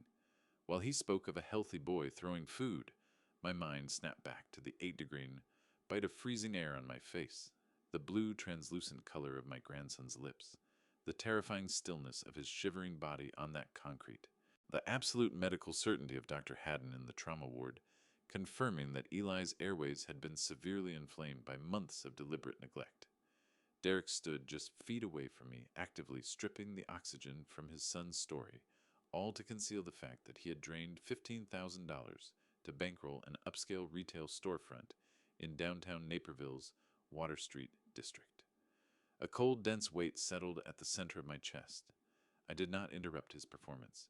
I did not object. Alistair sat motionless in his leather chairpen, hovering above the legal pad, eyes fixed on Derek with a flat, emotionless patience that carried more menace than any outburst could have. I had told him to let them raise the lie as high as it would go, so the drop, when it came, would reduce it entirely to dust. When Derek finished his performance, dabbing his eyes and returning to his seat to take his weeping wife's hand, Attorney Rudd stepped forward to deliver what he believed was the fatal blow. He approached Judge Pelham's bench, carrying a thick manila folder, holding it with the solemn gravity of a man presenting evidence of something irreversible. Your Honor, Rudd said, his voice weighted with practiced sympathy, we understand that Mr. Calloway claims he acted out of concern for his grandson's medical condition on Thanksgiving morning. However, we have definitive evidence establishing that this was not a rescue. It was a violent abduction, the product of a tragic mental decline. Rudd laid 2 documents across the polished surface of the judge's bench. The first document, Your Honor, Rudd announced, angling his body so the entire courtroom could follow every word, is a comprehensive pediatric evaluation signed by a private physician just last week. It certifies that Eli Calloway is in full physical health and has entirely outgrown his childhood asthma. There was no medical emergency on Thanksgiving morning. No daily medication was required. The grandfather was simply reacting to a healthy child having a difficult moment. My blood went cold. The audacity of it hit me like something structural giving way beneath my feet. They had found a corrupt private physician willing to put his name on a legally binding document that erased Eli's chronic illness from existence, a clean paper burial of empty prescription bottles and medical records. But Rudd wasn't finished. He turned slowly, directing a manicured finger deliberately in my direction. The second document, Your Honor, Rudd said, letting the words settle into the courtroom like slow poison, is a sworn affidavit from a licensed psychiatric specialist who reviewed Mr. Calloway's recent conduct, canceled bank transfers, shattered glass doors, the violent removal of a child he holds no legal custody over. The specialist has concluded that Raymond Calloway is exhibiting early-stage dementia, characterized by severe paranoid delusions and episodes of aggressive behavior. The strategic architecture snapped into focus immediately. Derek didn't only want his son returned, so the neglect could continue undisturbed. He was constructing the legal foundation to neutralize the forged power of attorney we had pulled from the bank records the night before. If I was declared mentally incompetent, a man operating out of paranoid delusion, every claim I made about a fraudulent $250,000 second mortgage would be dismissed as the confused ramblings of a deteriorating old man. Derek was attempting to seal me inside a psychological prison so he could drain my remaining assets without meeting a single ounce of legal resistance. He wanted to take my grandson my home and my legal standing in a single judicial motion. Rudd looked up at Judge Pelham, his expression grave and deliberate. We are formally requesting the immediate return of the minor child to his biological parents today. Furthermore, given the documented danger Mr. Calloway poses to himself and to those around him, we are petitioning this court for an emergency psychological evaluation and the immediate appointment of Derek Calloway as his father's temporary legal guardian. The trap had officially closed. Derek sat at the plaintiff's table watching me with barely concealed triumph written across his face. He believed the war was finished. He believed his fabricated medical documents and his expensive litigator had fully neutralized everything I could bring against him, that the heavy machinery of a state guardianship was about to lock me away in the dark, permanently rerouting my wealth into his hands. I looked at the forged medical papers resting on Judge Pelham's desk. Then I turned my head slowly and deliberately and looked at Alistair Prudhomme. Alistair Prudhomme did not look worried. He did not look intimidated by the high-priced litigator standing across the aisle. Alistair simply reached down, unlatched the heavy brass locks of his battered leather briefcase, and looked back at me with dark, calculating eyes that promised absolute and unyielding destruction. Alistair Prudhomme did not leap to his feet with dramatic indignation. He did not raise his voice to object to the blatant perjury that had just poisoned the sterile air of the courtroom. He simply rose, straightening the cuffs of his dark-tailored suit with the meticulous, deliberate care of a demolition expert preparing to bring down a condemned building. He looked at Rudd, then at Derek, and finally directed his absolute, unwavering focus toward Judge Pelham. "Your Honor," Alistair said, his voice a low, resonant baritone that commanded every corner of the room without requiring a single decibel of elevated volume. "We will not be submitting a counter-psychological evaluation today. We will not insult the intelligence of this court or squander your valuable time defending my client against a fabricated diagnosis purchased from a morally bankrupt specialist. My client's memory is completely intact. His cognitive functions are flawless, and his actions on Thanksgiving morning were not born of dementia, but of absolute terrifying necessity." Alistair reached down to his side. The heavy brass latches of his battered leather briefcase snapped open with two sharp, simultaneous clicks that rang through the hushed room. He withdrew a thick stack of stapled medical documents printed on the official heavy-stock letterhead of the State Pediatric Trauma Center. He advanced with measured steps, handing a copy to the bailiff to pass up to the judge, and setting another copy directly in front of a thoroughly confused Rudd. "Your Honor," Alistair continued pacing slowly back toward our mahogany table. "Opposing counsel has just presented a private document claiming the minor child is in perfect health and has somehow miraculously outgrown his chronic respiratory illness. I am now submitting the official Edward Elmhurst Hospital toxicology report and the comprehensive blood panel drawn by Dr. Haddon, the attending pediatric trauma surgeon on Thanksgiving morning. This panel confirms with absolute scientific certainty that Eli Calloway has not had a single microgram of his prescribed life-saving asthma medication in his bloodstream for over 4 months. He was not cured, Your Honor. He was systematically deprived of oxygen by the two people seated across this aisle." Derek stiffened in his leather chair, his face rapidly draining of its manufactured sorrow. Kristen let out a small, breathy gasp from her seat, clutching her tissue so tightly her knuckles went stark white. But Alistair was already pulling the next piece of the demolition from his briefcase. He produced an 8:10 glossy photograph printed in high resolution. He slid it across the polished surface of the judge's bench with the precision of a card dealer. This is a time-stamped photograph taken by my client at exactly 6:40 in the morning. Alistair stated, the temperature of his voice dropping to a freezing chill. It shows a 7-year-old boy locked outside on a concrete patio in 8-degree weather wearing nothing but a thin cotton sleep shirt. You can clearly see the thick layer of white frost forming on the glass of the locked sliding door. You can see that the child's lips are severely cyanotic, turning a deep, dangerous shade of blue. This was not a standard disciplinary timeout, as the father just swore under the binding oath of this court. This was a deliberate act of profound medical neglect that nearly resulted in catastrophic organ failure and hypothermic shock. Judge Pelham lifted the photograph. The stern, weathered lines of her face tightened instantly, her eyes narrowing as she studied the undeniable visual proof of a freezing child. She set the photograph down slowly and fixed her gaze on Derek with a stare so heavy it seemed to physically press him down into his seat. Before Derek could even attempt to open his mouth to construct another desperate lie, Alistair placed a small black digital audio drive onto the evidence tray. "Your Honor," Alistair said, his gaze moving from the plaintiff's table to the gallery where Gerald was seated beside Lorraine. "Opposing counsel claims my client acted like a deranged, violent intruder when he removed his grandson from that icy patio. I am submitting a digital audio file recorded directly in the Edward Elmhurst Hospital lobby by my client.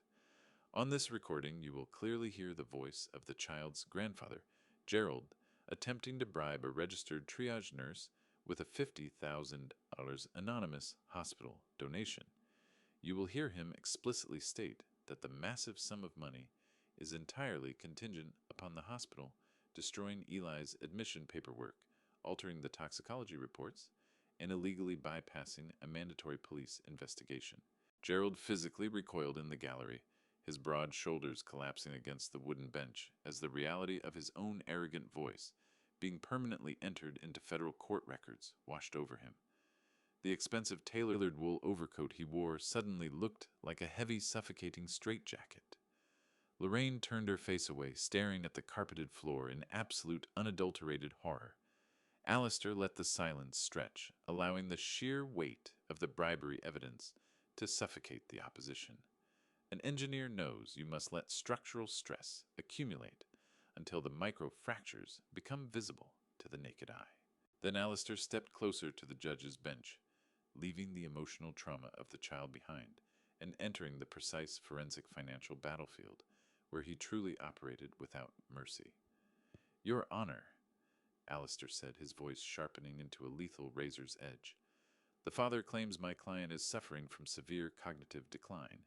He claims my client is incapable of managing his own daily affairs, let alone the complexities of his significant financial estate. I find this assertion remarkably fascinating, given the complex legal document Derek Calloway executed precisely 90 days ago." Alistair pulled the final manila folder from his briefcase. He did not hand this one to the bailiff. He walked over and placed it directly in front of Rudd, who was already sweating profusely, his eyes darting frantically between the damning toxicology reports and his rapidly crumbling clients. "This is a durable, comprehensive financial power of attorney," Alistair declared, his voice carrying absolute, undeniable authority.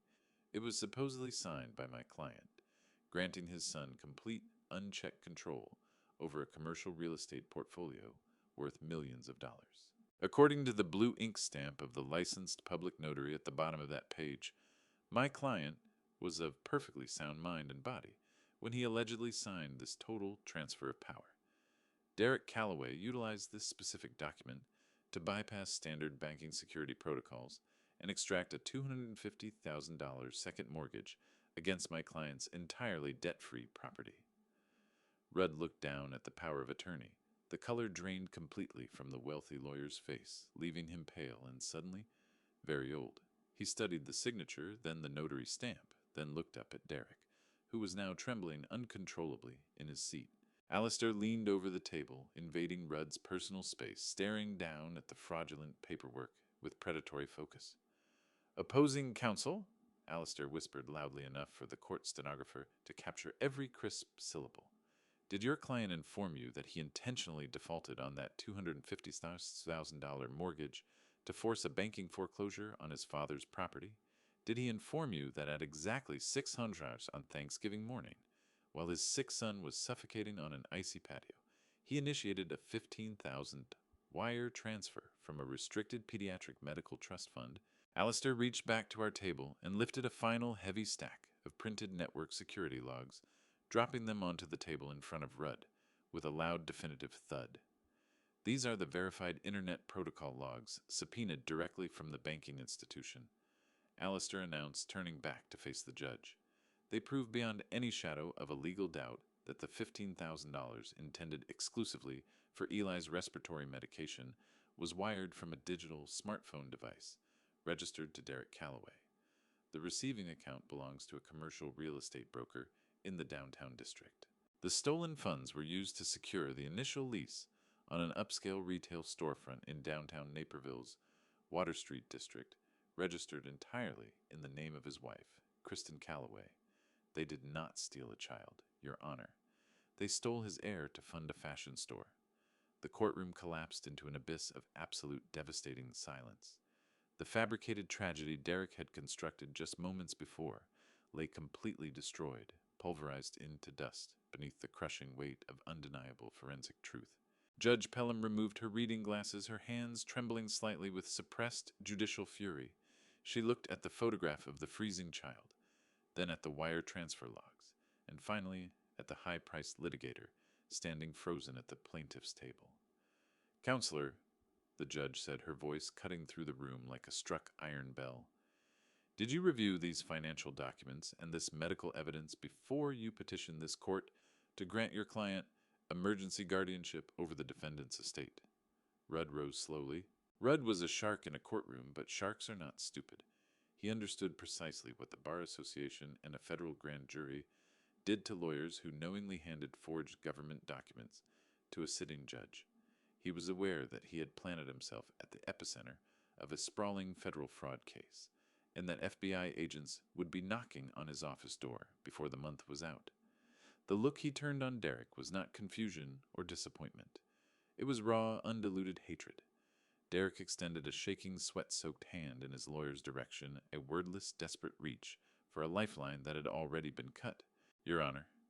Rudd's voice had shed every ounce of its courtroom theatrics. What remained was stripped to the bone, the flat, clinical sound of a professional calculating how to survive the next 10 minutes. I had no knowledge of the emergency room toxicology reports. The audio recording documenting the grandfather's bribery attempt was never disclosed to me, and at no point were the power of attorney or the related fraudulent mortgage documents placed in front of me by my clients. They deceived me repeatedly and deliberately about the actual state of their finances and the true medical condition of the child. Rudd picked up his expensive gold fountain pen, then brought the cover of his yellow legal pad down with a snap so sharp it landed like a gavel strike. He kept his eyes trained on Judge Pelham. Alone, he would not give Derek or Kristen so much as a sideways glance. "Your Honor, the evidence before this court wire fraud, document forgery, perjury, all of it forensically documented, places me in an ethical position I cannot navigate around. As of this moment, I am withdrawing as legal counsel for Derek and Kristen Calloway, effective this very second." Kristen broke. A raw, heaving wail tore out of her as she pressed both hands over her face, the last expensive wall between them, and ruin had simply ceased to exist. Derek had gone somewhere else entirely. His jaw moved, opened, closed, produced nothing, a man trying to breathe in a vacuum. When his eyes found me across the aisle, what was in them was not anger, not calculation. It was the specific terror of a person who has just realized the ground beneath them is gone. The version of my son who was certain he could run circles around the father who raised him had vanished without a trace. He was staring straight down into the canyon he had dug for himself, and the bottom was closer than he had ever imagined. I gave him nothing. No satisfaction, no grief, not a flicker of either. I kept my back straight and my hands flat on the mahogany table and simply watched the wreckage settle. Behind me, the courtroom's heavy doors swung shut on Attorney Rudd's heels, sealing off the last exit with a soft, definitive click. Judge Pelham had not moved. She sat perfectly still at the bench, her gray eyes fixed on the patch of empty floor where Rudd had been standing. as though she were reading something written there that no one else could see.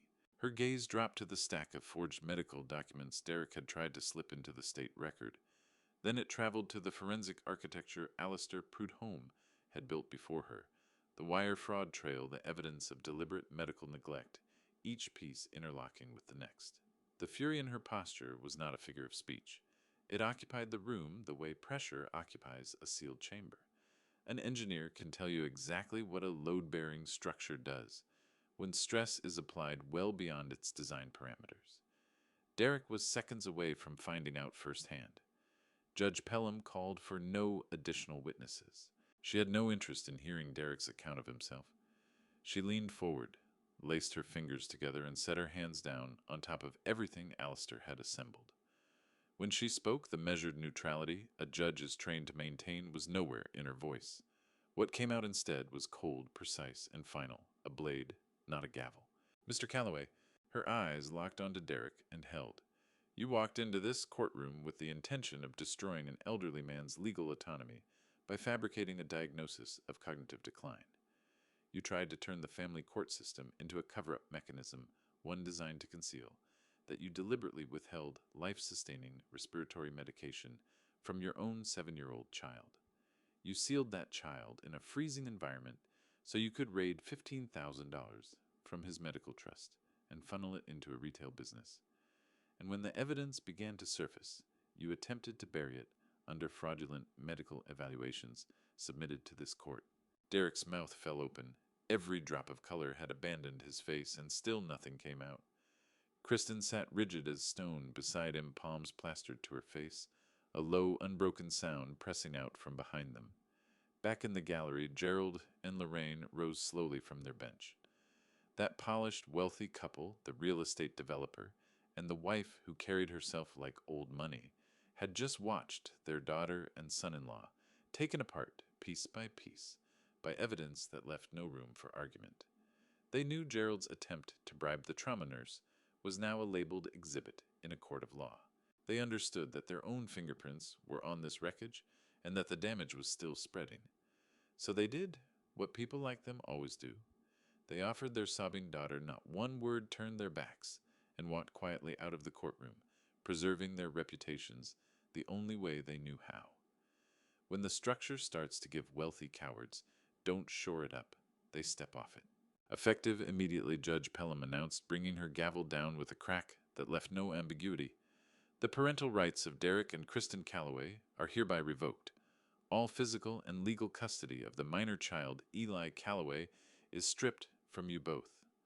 Full permanent guardianship is awarded to the grandfather, Raymond Calloway. An immediate restraining order is also in effect. Neither of you may come within 1,000 feet of the child or the grandfather. Breach that order, and you will be taken into custody on the spot. Kristen folded over the plaintiff's table, her whole body shaking with sobs. The judge had not finished. I am directing the bailiff to impound the entirety of the documentary record presented today. Judge Pelham's voice carried the authority of someone who had already decided and was simply informing the room. The IP logs, the forged power of attorney, the hospital bribery recordings, all of it goes directly to the district attorney's office for federal criminal review. This custody proceeding is now adjourned. I would strongly advise you both to secure criminal defense counsel without delay, because the state intends to file charges well within the week. She rose, disappeared through the door to her private chambers, and left behind a silence so complete it had weight. The civil fight was finished. For my son, the criminal reckoning was only now drawing its first breath. Alistair Prudhomme snapped his battered leather briefcase shut 2 clean clicks and began stacking his files with the unhurried calm of a man who had known for weeks how this afternoon would end. I did not move from the mahogany table. I sat and watched the full measure of what I had built come down on the boy I had raised. Derek pushed his chair back and climbed to his feet. The confident, contemptuous man who had tried to cage me inside his legal maneuver was nowhere in that courtroom anymore. He crossed the center aisle with the unsteady gait of someone whose legs have not yet received the message from their brain knees. Soft face streaked with tears that had nothing performative in them.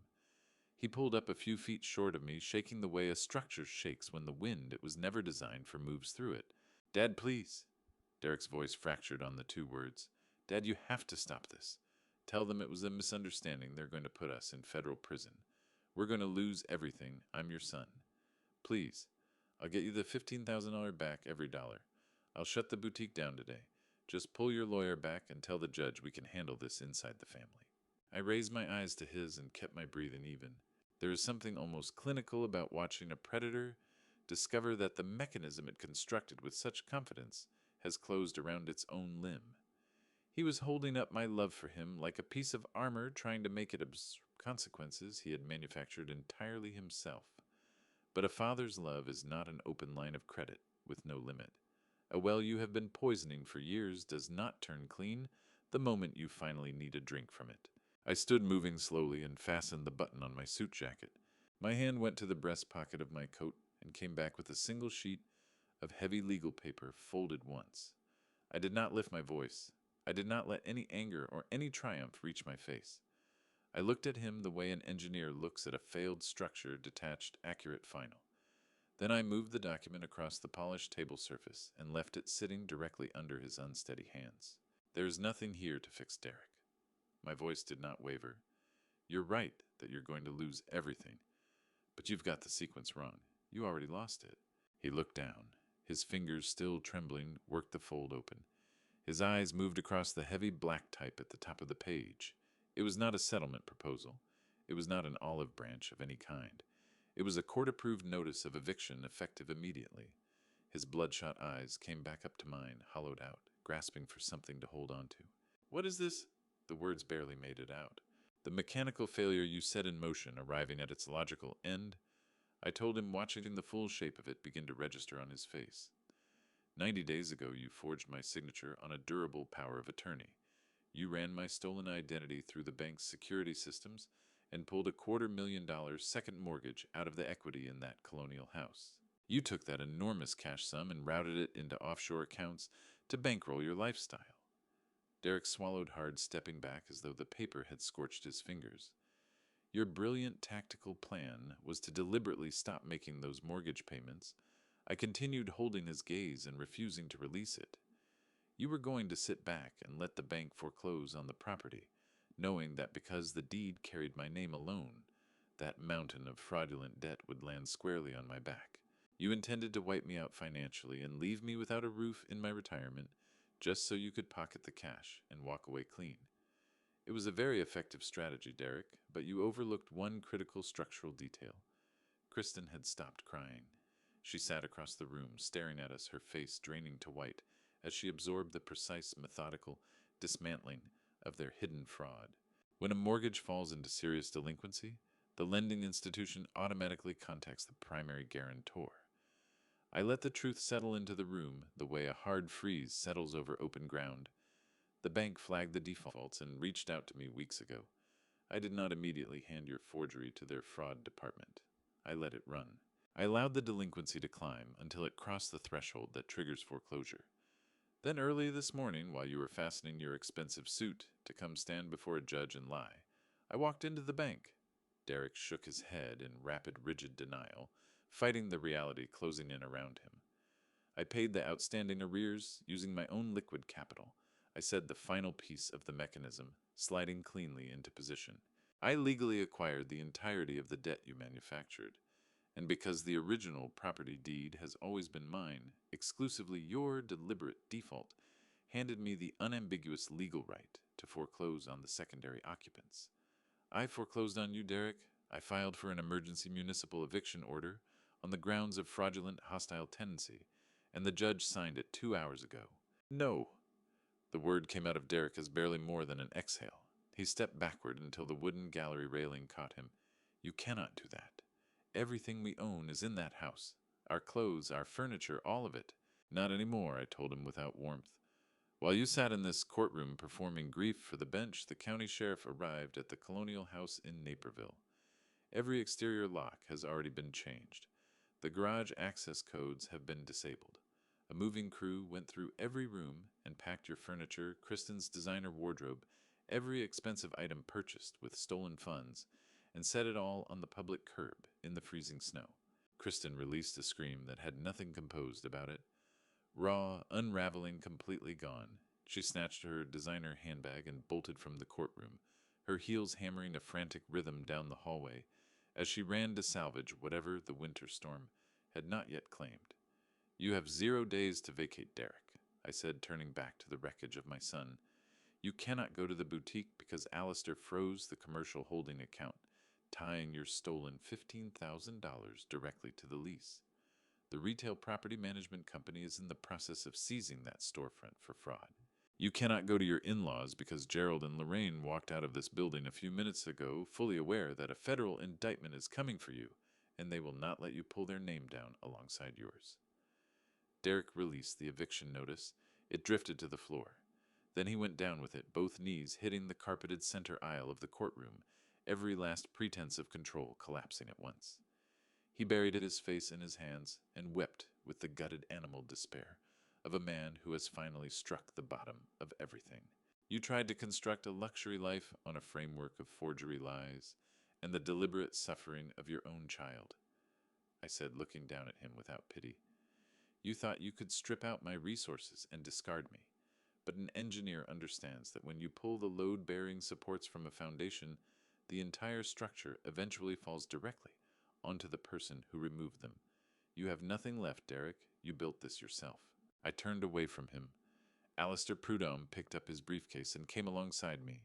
We walked the length of the center aisle, leaving Derek weeping on the floor of that empty courtroom, and I pushed through the heavy oak doors into the sharp, bright cold of the afternoon.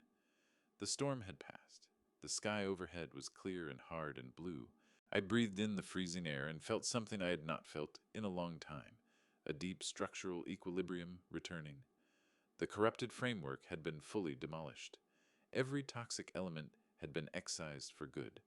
It was time to drive back to Rockford, to the warm and quiet house where my grandson was waiting, and begin building something new, something engineered to last. The silence that descended over the courtroom after the judge's swift departure did not hold for long. It lasted only a few raw seconds before the combined weight of the eviction notice and the incoming federal charges detonated the room. The carefully maintained image of two grieving, wronged parents, fractured without warning. Kristen broke first. She sat at the plaintiff's table, staring at the court order, confirming that her sprawling colonial had been foreclosed upon, and that everything she owned was currently sitting in the snow. Her breath snagged. The cold arithmetic of her situation was assembling itself rapidly in her mind.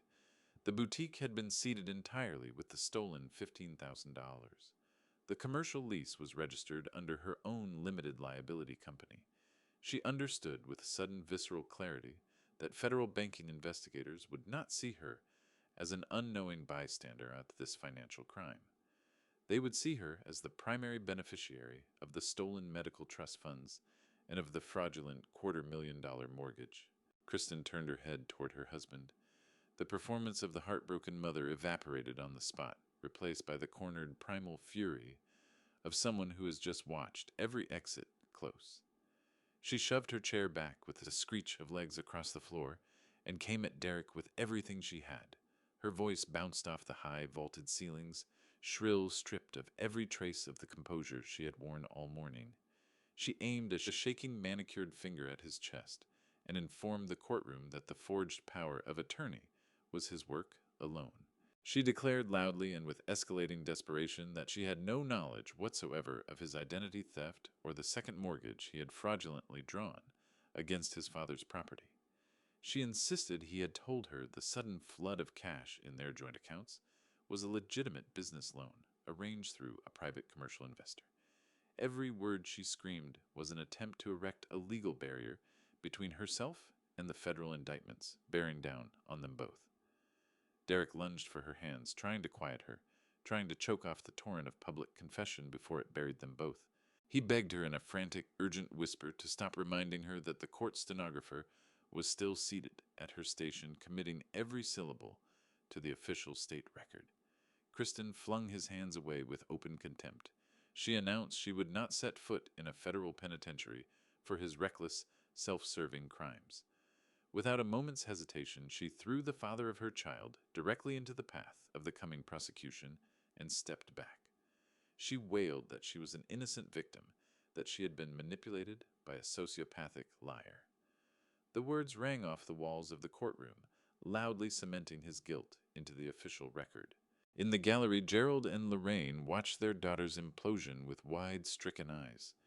Gerald was a veteran commercial real estate developer, a man who had outlasted competitors for decades by knowing precisely when a failing asset needed to be cut loose. He looked at the forged documents on the evidence table and ran the numbers on the blast radius. If the FBI opened a full audit of Kristen's newly formed LLC, the money trail would lead them somewhere he could not afford for them to go. They would subpoena her lease agreements, her banking records, her corporate contacts. Gerald understood that if he stepped in now, if he handed his daughter so much as $1 toward a defense attorney, federal prosecutors would immediately widen their lens to examine his own substantial holdings. The contagion was too live to handle. Kristen turned away from her ruined husband and reached toward the gallery, arms extended, begging her wealthy father to intervene. She pleaded with him to unleash his corporate lawyers, to repay the bank the $250,000, to make the criminal exposure disappear. Gerald did not reach back to comfort his weeping daughter. He stood perfectly rigid, his face hardening into a cold, impenetrable mask of absolute self-preservation. He looked at Kristen and told her with a voice emptied of all paternal warmth that she was a grown woman who had signed a fraudulent commercial lease entirely of her own choosing. He made sure to say it loudly enough for the armed bailiffs posted near the doors to register that his development firm had absolutely zero connection to her retail boutique or her husband's illegal banking activities. Lorraine let out a choked, agonizing sob and moved toward the heavy wooden railing to reach her daughter. Gerald caught her arm with bruising force. He hauled his wife back toward the center aisle, physically steering her away from the toxic wreckage of their child's life. He told Kristen flatly that she had made her own bed and would be sleeping in it alone. He was not about to watch his spotless commercial empire collapse because of her criminal recklessness and unbounded greed.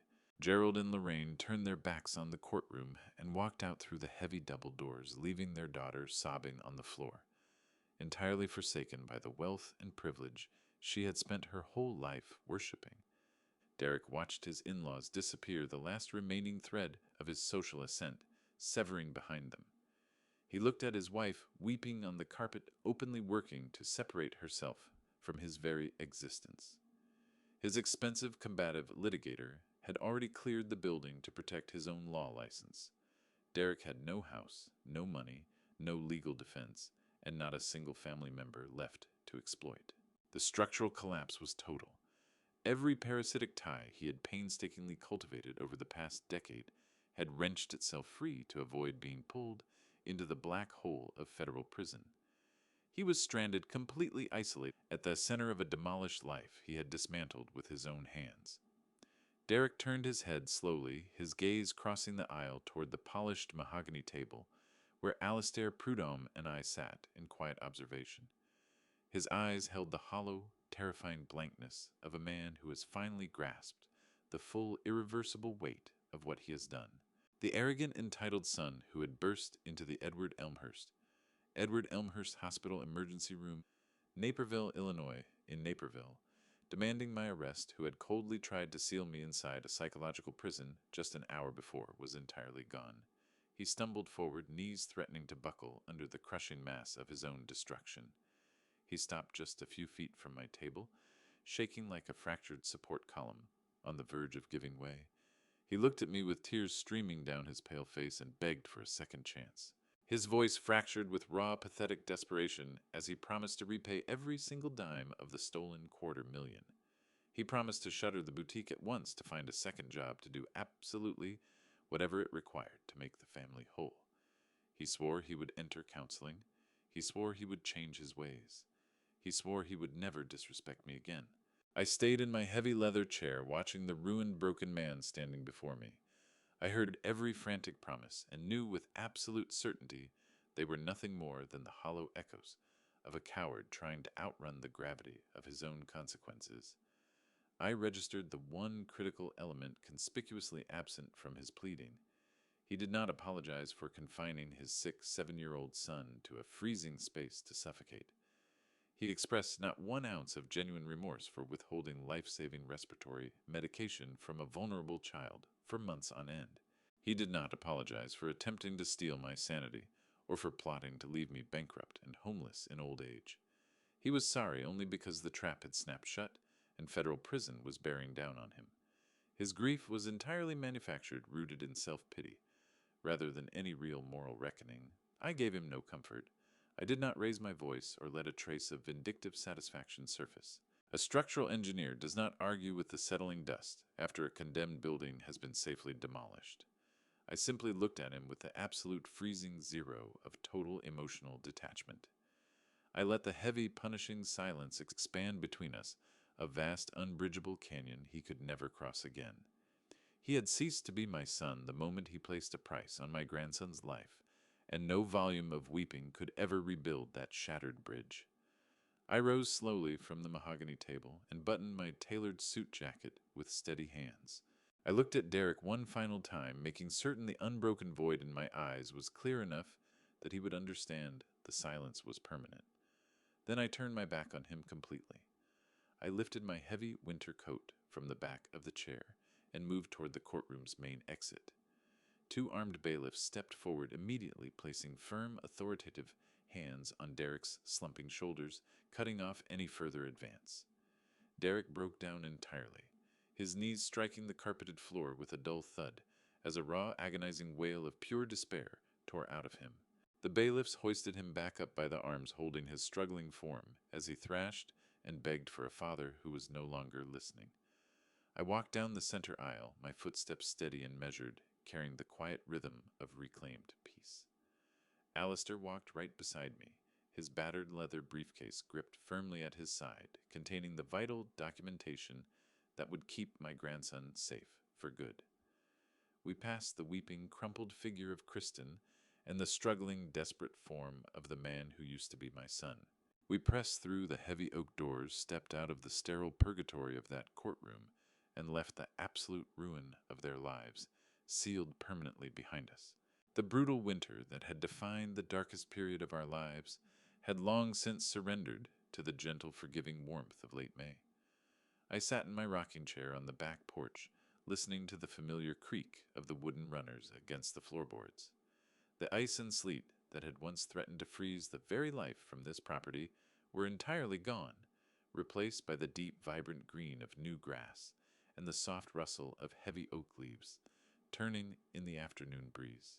The air carried damp earth and blooming honeysuckle, a profound contrast to the sterile chemical smell of the pediatric trauma ward that had haunted my memory for months. A structural engineer understands that the true test of a foundation is not merely how it absorbs the violence of a storm, but how it settles and stabilizes once the ground finally stops shaking. My home had stopped shaking. The structural integrity was fully restored. The heavy steel security deadbolts and the perimeter cameras Alistair had installed during the height of the legal battle were still running, but they no longer carried the feeling of a fortress under siege. They felt like permanent, unbreakable boundaries, keeping the toxic elements of the world exactly where they belonged on the outside. At the far edge of the lawn, near the heavy wooden fence I had built with my own hands, my grandson was chasing a bright orange rubber ball. Eli was running, not stumbling, not pulling up every few steps to clutch his chest, in desperate, agonizing panic. Simply running his small sneakers, kicking up bits of fresh grass as he laughed out loud. The sound of his laughter was the most beautiful acoustic resonance I had ever heard. I listened closely to the rhythm of his breathing as it carried across the open yard. The terrifying shallow rattle that used to echo from his damaged lungs had completely vanished. In its place was the deep, clear intake of a healthy 7-year-old boy, drawing warm spring air effortlessly into his chest. His medical condition was entirely managed now. It did not require $15,000 withdrawals from a trust fund or dramatic fabricated trips to specialized winter clinics. It only required a grandfather who remembered to give him a simple daily inhaler and cared enough to arrange regular, honest pediatric checkups. The first few weeks after the emergency custody hearing had been hard. Eli had suffered from severe night terrors, waking up screaming, because he believed he was still confined to that freezing concrete patio. I had spent countless nights in the armchair beside his bed, holding his hand and telling him the cold would never reach him again. Slowly, the fear drained away. He had gained 12 lb since the judge granted me full permanent custody. The pale, translucent fragility that had marked his skin was gone, replaced by the warm flush of healthy circulation. He was thriving in a home where he was regarded as a child, to be loved and protected, not a noisy inconvenience to be pushed outside while his parents drank wine. On the small wooden table beside my rocking chair sat a thick envelope bearing the embossed official seal of the state district attorney. It had come with the morning mail, but I'd felt no pressing need to tear it open. I'd let it rest there for hours, sipping my morning tea and working through the newspaper before finally breaking that heavy paper seal. Now the legal document lay unfolded across my lap. The language on the page was clinical, sterile, and absolutely final. It was the formal sentencing notification for the federal and state criminal cases against my former son and his wife. Derek and Kristen had tried to negotiate a plea deal, casting themselves as overwhelmed young parents who had stumbled through a series of unfortunate financial mistakes. They had attempted to weep before the federal judge, just as they had wept in family court. But Alistair Prudhomme and the federal prosecutors had made certain no such mercy was extended. The irrefutable forensic evidence, the forged power of attorney, the traced wire transfers, the medical toxicology reports had ground their defense to dust. The document confirmed that Derek Calloway had been sentenced to 12 years in a federal penitentiary on multiple counts of wire fraud, identity theft, and banking forgery. A consecutive state sentence for severe child endangerment had been added, guaranteeing he would not breathe free air for a very long time.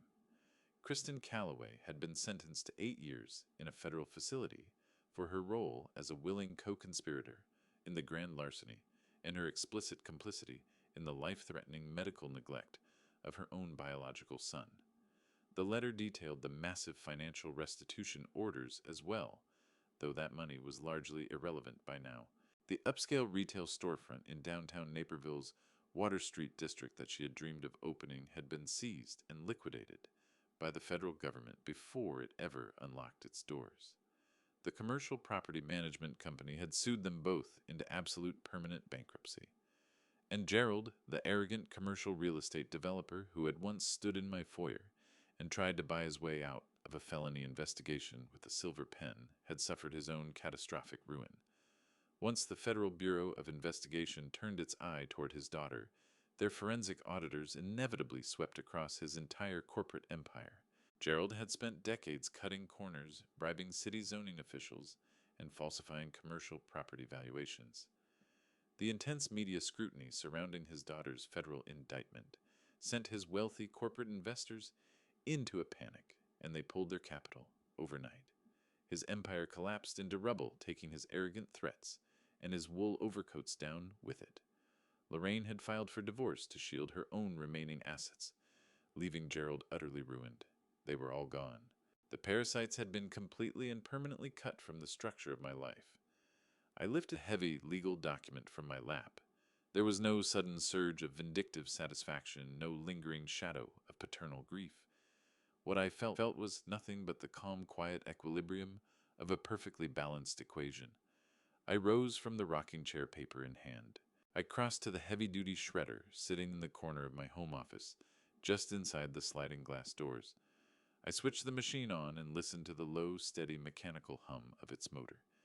I fed the district attorney's letter into the metal teeth and watched as the names of my son and his wife, the details of their prison terms, and the official state seal were methodically pulled down and sliced into hundreds of meaningless paper ribbons.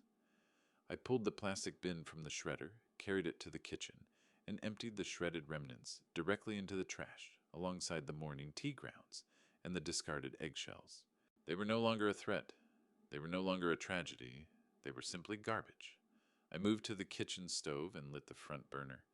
Even though the spring weather had turned warm, Eli and I had built a late afternoon ritual we kept regardless of the season. I poured cold milk into a small metal saucepan and watched it heat slowly over the steady blue flame. I stirred in 2 spoonfuls of rich, dark cocoa powder and a pinch of cinnamon, the wooden spoon tracing slow, deliberate circles. The sweet, warm smell filled the kitchen, erasing whatever trace of the past still lingered there. I poured the steaming chocolate into 2 heavy ceramic mugs, then dropped a handful of mini marshmallows into Eli's mug, knowing precisely how he liked them to melt and spread across the surface. I carried both mugs out through the sliding glass doors and onto the wooden deck. The sun was just beginning its slow slide toward the western horizon, throwing a brilliant gold-orange light across the green lawn. Eli, I called, my voice carrying easily through the quiet yard. Come up to the porch. The cocoa's ready. Eli stopped running and turned toward me, his face breaking into a massive, breathless grin. He scooped up the bright orange rubber ball and sprinted across the grass, his small feet thumping against the wooden deck stairs. He did not wheeze. He did not cough. He simply exhaled a happy, worn-out breath and reached up with both hands to take the ceramic mug. Thank you, Grandpa, he said, his voice clear and bright. You are very welcome, Eli, I replied, settling back into my rocking chair and resting my mug on my knee. Be careful, it's still hot. He nodded, blowing softly on the melting marshmallows before taking a careful sip. Then he climbed up onto the wide wooden railing of the porch and swung his legs gently back and forth, gazing out over the yard. I sat beside him, drinking my cocoa and watching the sky shift slowly from a bright afternoon blue into deep, vibrant shades of orange and purple. The neighborhood was quiet. No aggressive calls demanding money. No arrogant visitors threatening to strip away my home. There was only the sound of wind moving through the trees and the steady, healthy breathing of the boy beside me. An engineer knows you cannot raise a lasting structure on a foundation of lies and entitlement. When the rebar is thoroughly rotten, no quantity of expensive paint or luxury finishing will hold back the inevitable collapse. You have to bring it all the way down to bare dirt, clear out the toxic debris, and begin again with materials that are actually built to last. I had cleared away the debris. The boundaries were now absolute and unbreakable. If you have stayed with me until the end of this story, then you already understand why I had to tell it. What this road cost me is not something I can reduce to a number. It cost me the version of my son I had believed in for 35 years. It cost me the easy comfort of a family that looked whole from the outside. What it taught me is harder to admit, that love by itself is not a foundation.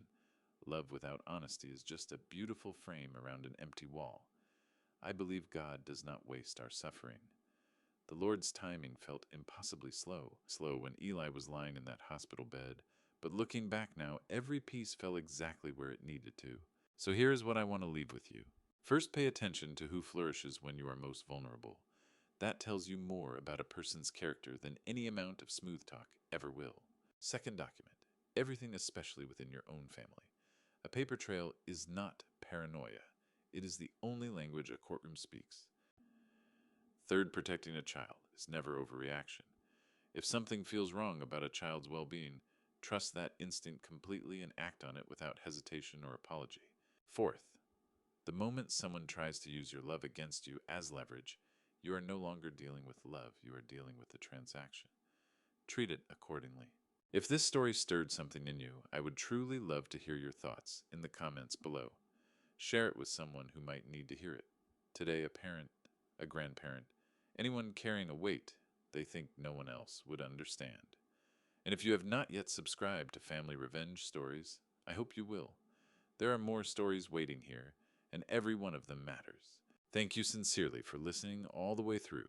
Take care of yourselves and take care of the people who need you most.